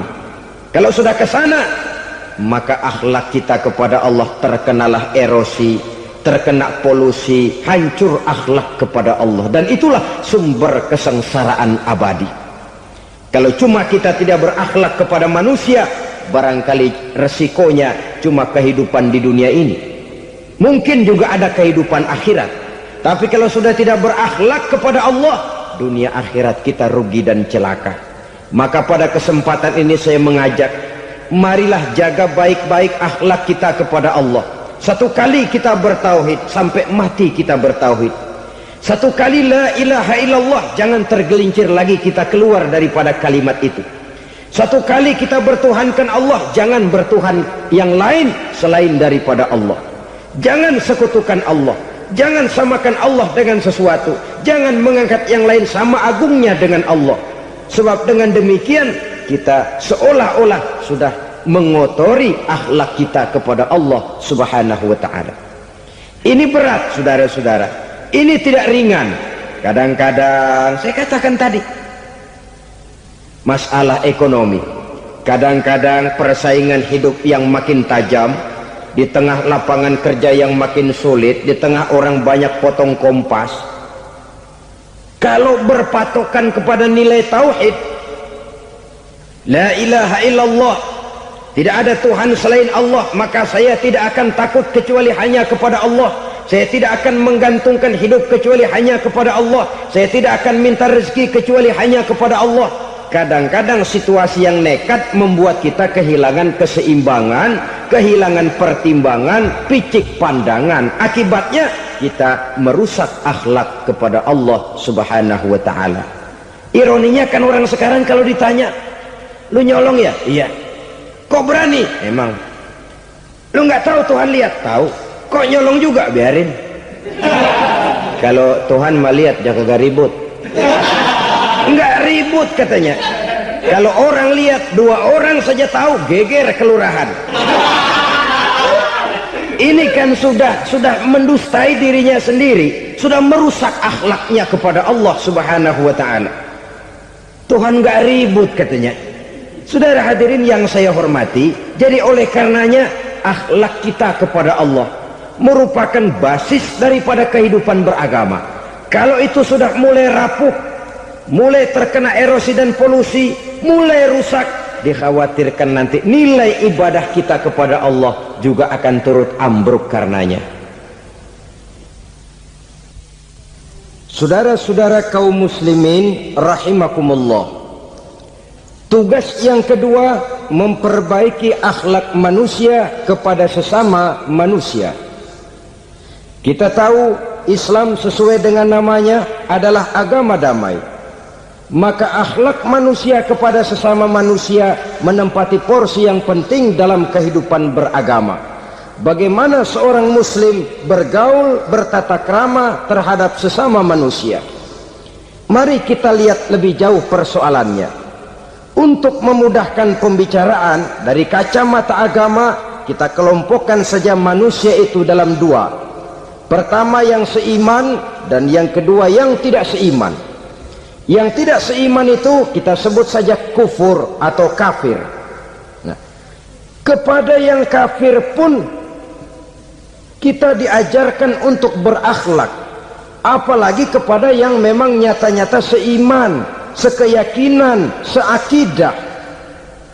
Kemanapun Islam datang, ke negara manapun ia masuk, ia tidak menaburkan kerusakan.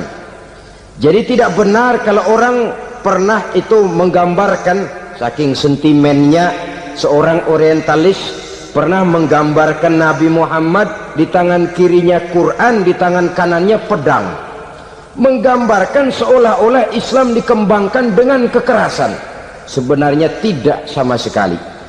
Kalaupun dalam sejarah perkembangan Islam pernah terjadi perang, maka perang dalam Islam sesungguhnya apabila kita amati sejarahnya bukan untuk memaksakan agama, karena memang agama tidak bisa dipaksakan, tetapi justru untuk mempertahankan agama dari segala macam hambatan, rintangan, hinaan dan fitnahan. Tapi kemanapun yang jelas Islam masuk, dia tidak pernah membuat kekacauan, kerusuhan ataupun penghancuran. Candi Prambanan bahkan dipugar, gereja-gereja tidak ada yang dihancurkan oleh umat Islam. Kenapa? Islam agama damai. Soal agama, soal lakum dinukum waliyadin, la ikraha fid din, qad tabayyana ar-rusdu minal ghayy. Tidak ada paksaan dalam beragama, sebab nyata yang benar dengan yang tidak benar. Belum pernah ada orang kafir masuk ke perkampungan orang Islam lalu dikejar-kejar, diteriakin kafir, kafir, sunatin.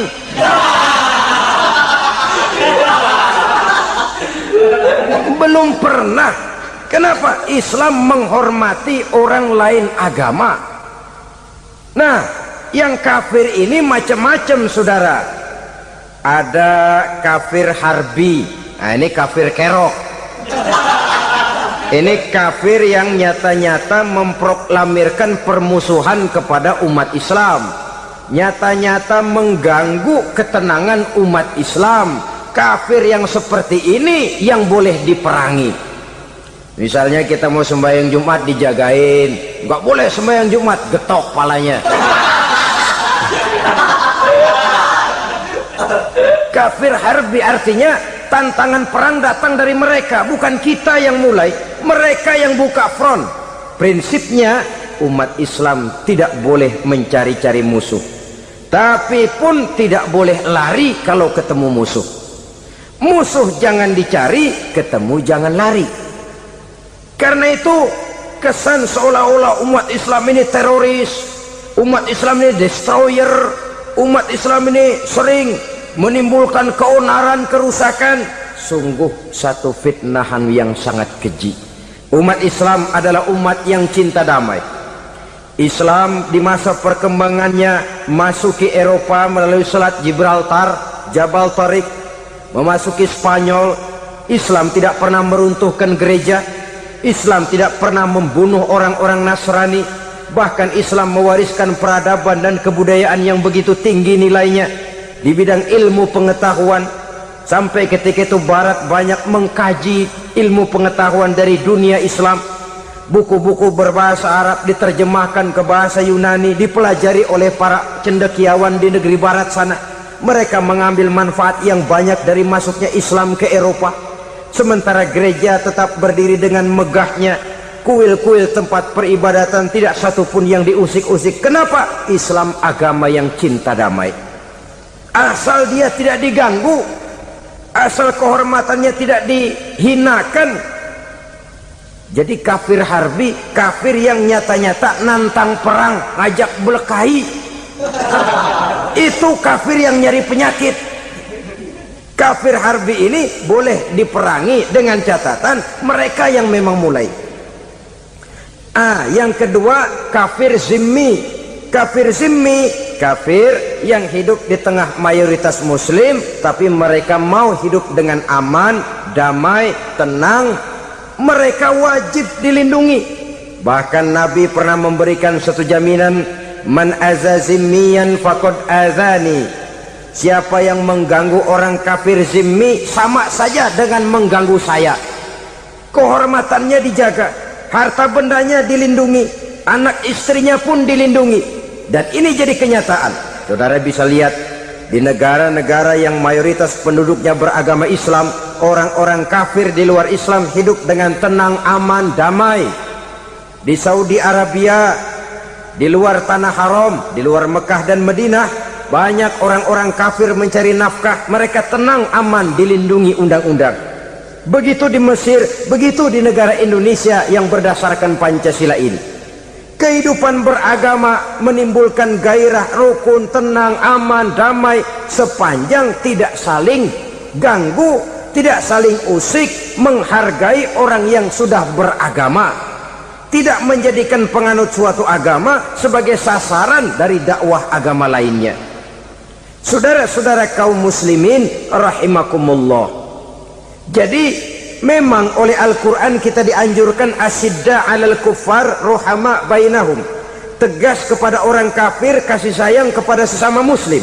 Tapi tegas bukanlah berarti marah-marahan, bukan berarti musuh-musuhan, bukan ngajaki perang. Tegas dalam arti punya garis tentang kehidupan beragama, lakum dinukum waliyadin.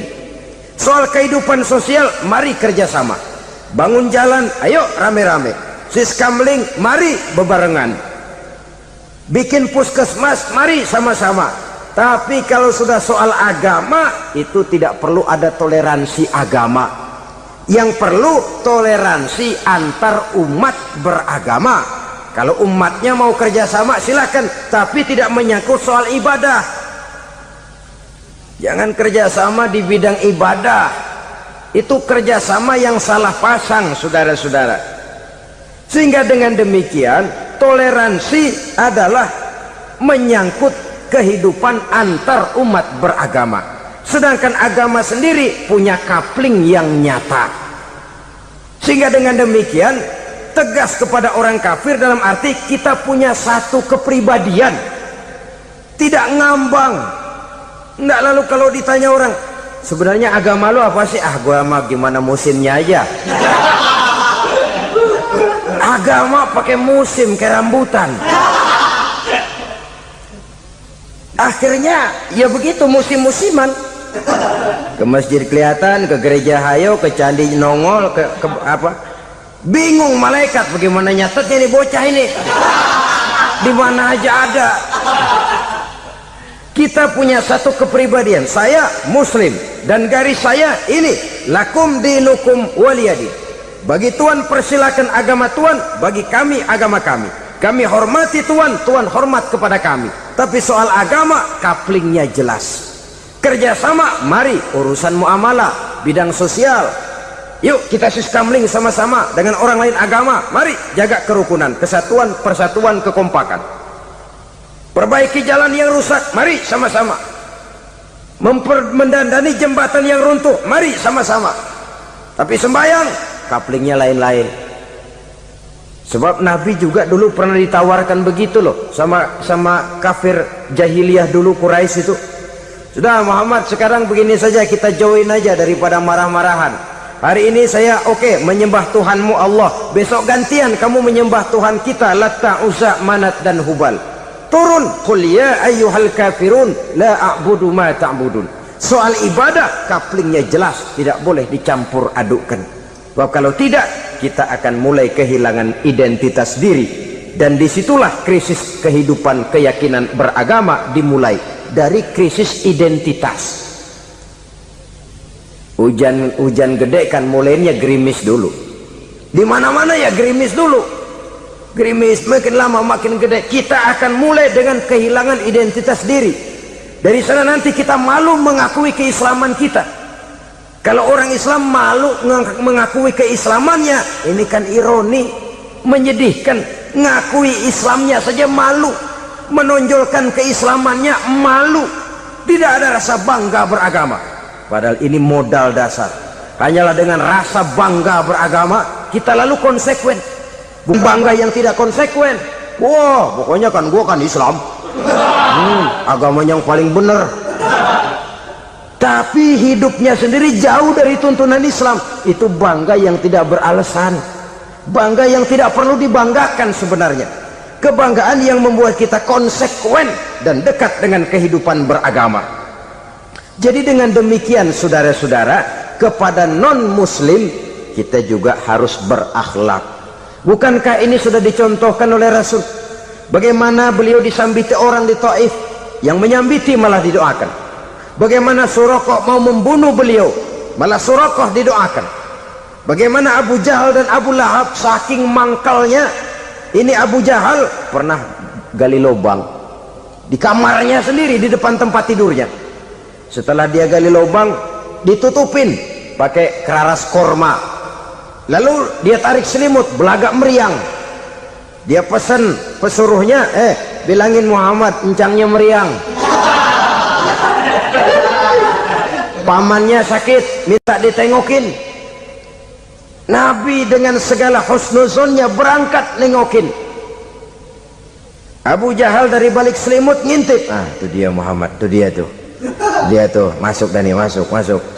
Mulai di jalan, senang Abu Jahal. Terus dah. Begitu ke pelosok, masuk ke lubang, gue pendem terus dah. Memang niatnya mau mencelakakan Nabi. Sudah tinggal beberapa langkah lagi Nabi akan berjalan ke arah lubang itu. Malaikat Jibril ngasih tahu, Muhammad, Abu Jahal pamanmu cuma pura-pura sakit. Di depan tempat tidur itu ada lubang sudah dia gali untuk menjerumuskan kamu. Sudah balik pulang. Balik badan Nabi. Sudah hampir mau melangkah, kakinya malah muter pulang. Abu Jahal yang ngelihat Nabi sudah hampir jatuh nggak jadi, balik pulang. Lupa kalau lagi sakit. Udah Muhammad buruan sini. Nabi ke pintu, dia kejar. Dia lupa sama lubang yang dia gali. Begitu dia kejar, dia yang ke pelosok masuk ke dalamnya. Sejak saat itu ada pepatah, man hafara hufratan waqa'a fiha. Siapa yang suka nggali lubang, dia sendiri bakal terpelosok ke dalamnya. Jatuh dia ke lubang yang dia gali. Padahal ya paling banter 2 atau 3 meter paling dalam. Dari dalam lubang itu dia teriak-teriak, Muhammad, tolongin, pamanmu kecebur. Kasih tahu Muhammad, kasih tahu.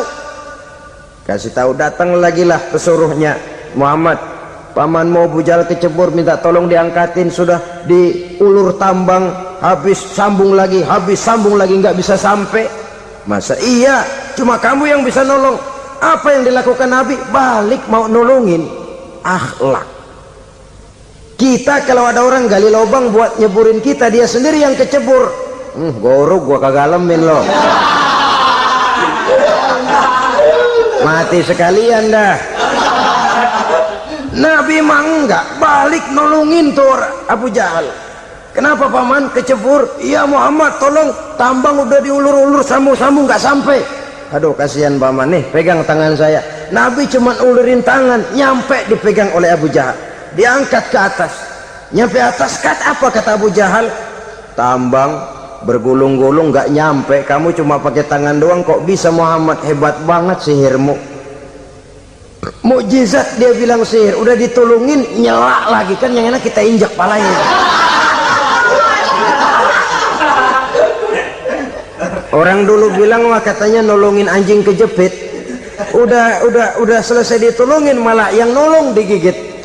Saudara hadirin yang saya hormati, kepada orang-orang kafir kita harus berakhlak, menghormati mereka, tidak memaksakan satu keyakinan dalam batas-batas yang ditolerir oleh agama, yaitu pada masalah-masalah sosial dan muamalah. Itu kepada non-muslim, apalagi kepada sesama muslim. Baik akhlak kepada orang tua, akhlak kepada guru, akhlak kepada jiran atau tetangga, itu semua termasuk dalam akhlak kepada sesama manusia. Akhlak kita kepada orang tua, kadang-kadang kita orang timur ini ketularan orang barat, engkongnya dianggap CS, salaman main kedet aja halo kong, engkongnya bahalo di bengong. Saudara-saudara kaum muslimin rahimakumullah, akhlak yang tua kepada yang muda, akhlak yang muda kepada yang tua, kepada jiran dan tetangga, kepada sanak famili dan handai tolan, pendeknya kepada sesama muslim. Tetangga ada haknya, ada hak tetangga yang kalau kita berakhlak itu harus dipenuhi. Contoh kecil, kalau saya beli radio, itu saya dong boleh berpikir, ini radio saya beli pakai uang saya setel di rumah saya, sekeras-kerasnya ada apa sama orang lain? Radio gua, yang beli gua pakai duit gua, gue setel di rumah gue, ada urusan apa sama orang lain? Itu kalau menurut saya. Tapi tetangga sebelah saya kan bisa juga ngomong begitu. Mata gue yang ngantuk, gue tidur di rumah gue, kenapa suara radio lu masuk kemari? Ketika itulah lalu kebebasan saya nyetel radio dibatasi oleh kebebasan tetangga saya yang mau tidur. Ini sudah akhlak namanya. Umpamanya lagi ada Nabi ajarkan, iza tobakhta maraqatan fa'akthir ma'aha wa ta'ahad jiranaka. Kalau kamu masak sayur, banyakin kuahnya, bagiin tetangga kamu. Bukan bagiannya itu yang jadi soal, tapi akhlak kepada tetangga. Udah tahu tetangganya kelaparan, diseksa, goreng ikan asin, se-RW baunya ngayap, kembang kempis orang nungguin. Saudara hadirin ma'asyiral muslimin rahimakumullah. Jadi dengan demikian, kalau sudah kembali kepada orang-orang yang nilai imannya sama dengan kita, apapun organisasinya, apapun baju yang mereka pakai, kaos yang mereka pakai, jaket yang mereka pakai, kalau sudah seakidah, seiman, jaga akhlak kita. Pendapat boleh berbeda, kaos boleh tidak sama, jaket boleh beraneka warna, bendera boleh beragam-ragam, tapi ukhuwah Islamiyah ini utamakan. Adalah lebih baik mencari persamaan dalam kehidupan dan bukan memperbesar perbedaan. Hanyalah dengan mengembangkan nilai-nilai akhlak semacam ini, toleransi tidak hanya diperlukan kepada yang non-muslim, kepada sesama muslim pun toleransi. Artinya apa? Jangan memponis amalan orang lain. Yang usolli, yang tidak usolli, berjalanlah menurut keyakinannya masing-masing. Jangan lalu memponis, itu namanya nggak toleransi. Kamu nggak pakai usoli ya? Enggak. Brengsek. Kamu pakai usoli ya? Iya. Bid'ah. Lah dua-duanya kagak yang bener. Kalau yang sembahyang kagak bener, bagaimana yang kagak sembahyang? Apa itu yang bener? Toleransi. Setuju dengan perbedaan pendapat, jangan memponis amalan orang lain. Karena kita hanya beramal, hak menerima adalah Allah Subhanahu wa ta'ala. Jangan sebentar-bentar mencap bid'ah dolalah, finnar, neraka. Kayaknya neraka kapling orang tuanya kali. Gampang bener masukin orang ke neraka. Kita kadang-kadang bisa toleransi dengan orang luar, tapi kepada sesama muslim toleransi tidak sanggup kita adakan. Mengklaim merasa kita yang benar, orang lain salah semua, itu tidak toleransi namanya. Mentang-mentang jadi ustadz, nih satu-satunya ustadz di sini ya, semuanya mesti ngaji kemari. Kalau nggak ngaji kemari Islamnya kurang tapi bener. Toleransi. Saudara-saudara kaum muslimin rahimakumullah, lapang dada menghargai orang yang berbeda pendapat, apalagi kalau perbedaan pendapat itu menyangkut hal-hal yang tidak prinsipil, menyangkut hal-hal yang sekunder dalam kehidupan beragama, menyangkut masalah-masalah yang dalam bahasa fikih disebut soal-soal furu'iyah. Tidak usah menyebabkan kita bersih tegang. Kepala sama hitam pendapat boleh berbeda dan halal. Bahkan Nabi mengatakan ikhtilafu ummati rahmatun. Perbedaan pendapat di kalangan umatku bahkan menjadi rahmah, sepanjang perbedaan pendapat itu diiringi dengan rasa toleransi. Tapi kalau sudah main baku hantam, main klaim, memponis orang lain, akhirnya timbullah keretakan.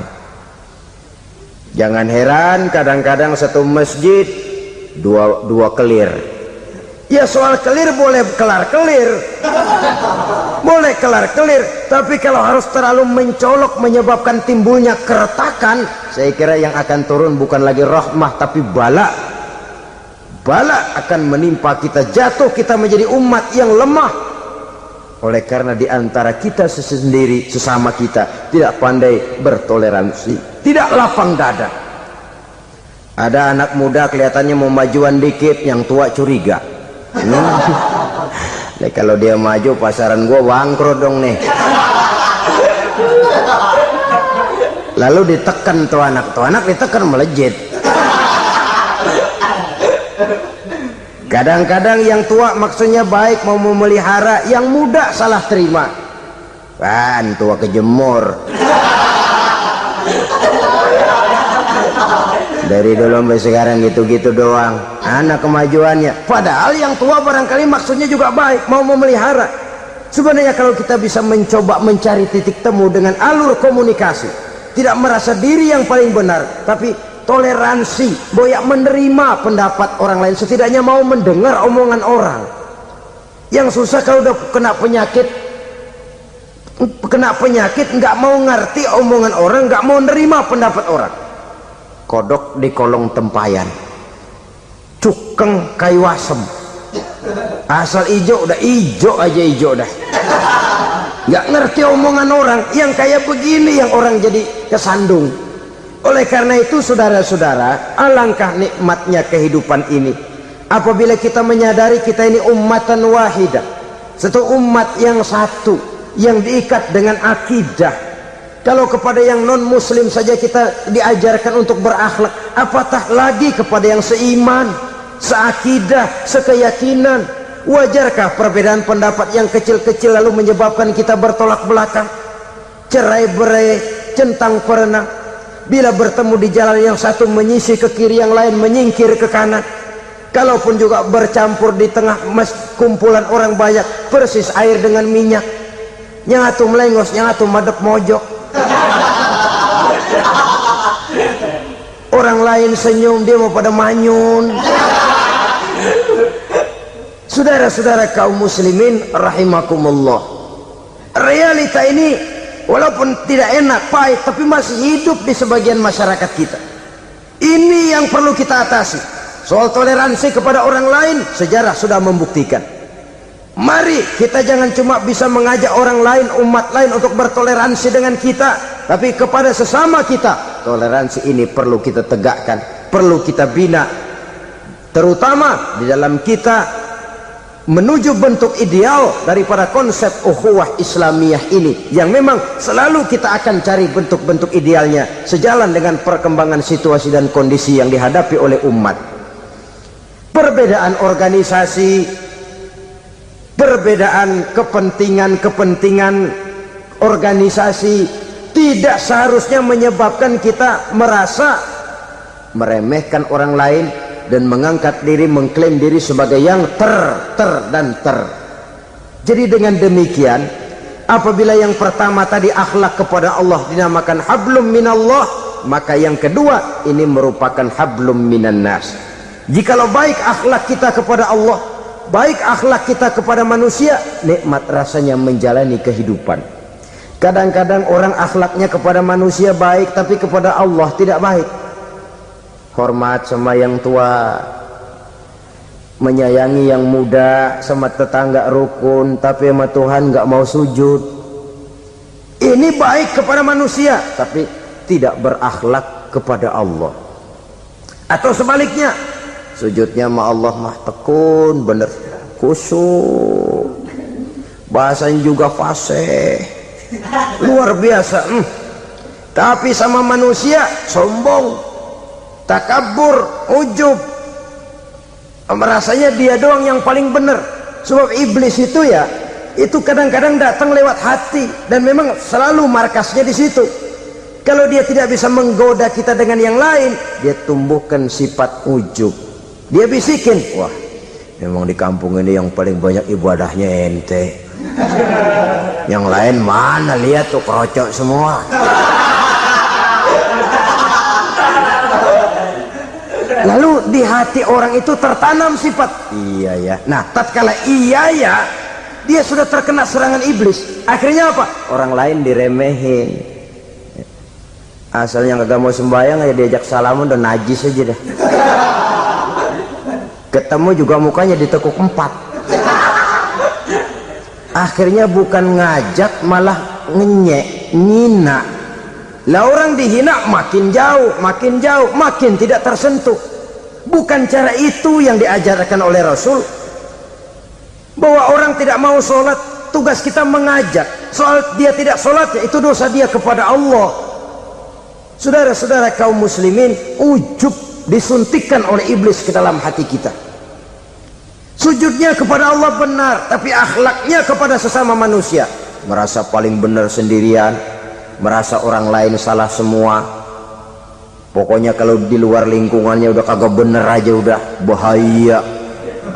Saudara-saudara, ini juga penyakit yang disuntikan oleh iblis. Sebab iblis itu tipu dayanya luar biasa, strateginya lihai. Makin tinggi kualitas iman, ya makin berat upaya iblis untuk menjerumuskan kita. Karenanya saya mengajak, marilah kita bertoleransi, baik kepada non muslim, lebih-lebih lagi kepada sesama muslim yang kebetulan berbeda baju, berbeda kaos, berbeda organisasi, lain bendera yang dibawanya. Tapi toleransi mari kita canangkan. Kita terikat oleh ukhuwah Islamiyah. 2. Yang ketiga, akhlak manusia kepada makhluk Allah lainnya di luar manusia. Islam, saudara-saudara, dengan berakhlak kepada Allah, berakhlak kepada sesama manusia, berakhlak kepada makhluk Allah di luar manusia, baik flora maupun fauna, maka mudah-mudahan akan terciptalah satu ekosistem, satu lingkungan hidup yang membuat kita nikmat menjalani kehidupan ini. Inilah saja yang kita bicarakan pada pertemuan kali ini. Terima kasih atas segala perhatian, mohon maaf atas segala kekurangan.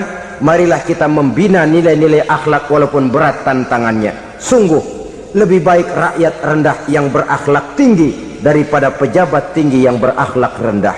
Karena nilai manusia pada akhirnya ditentukan oleh akhlaknya itu. Mau sukses di masyarakat, mari kita utamakan akhlak.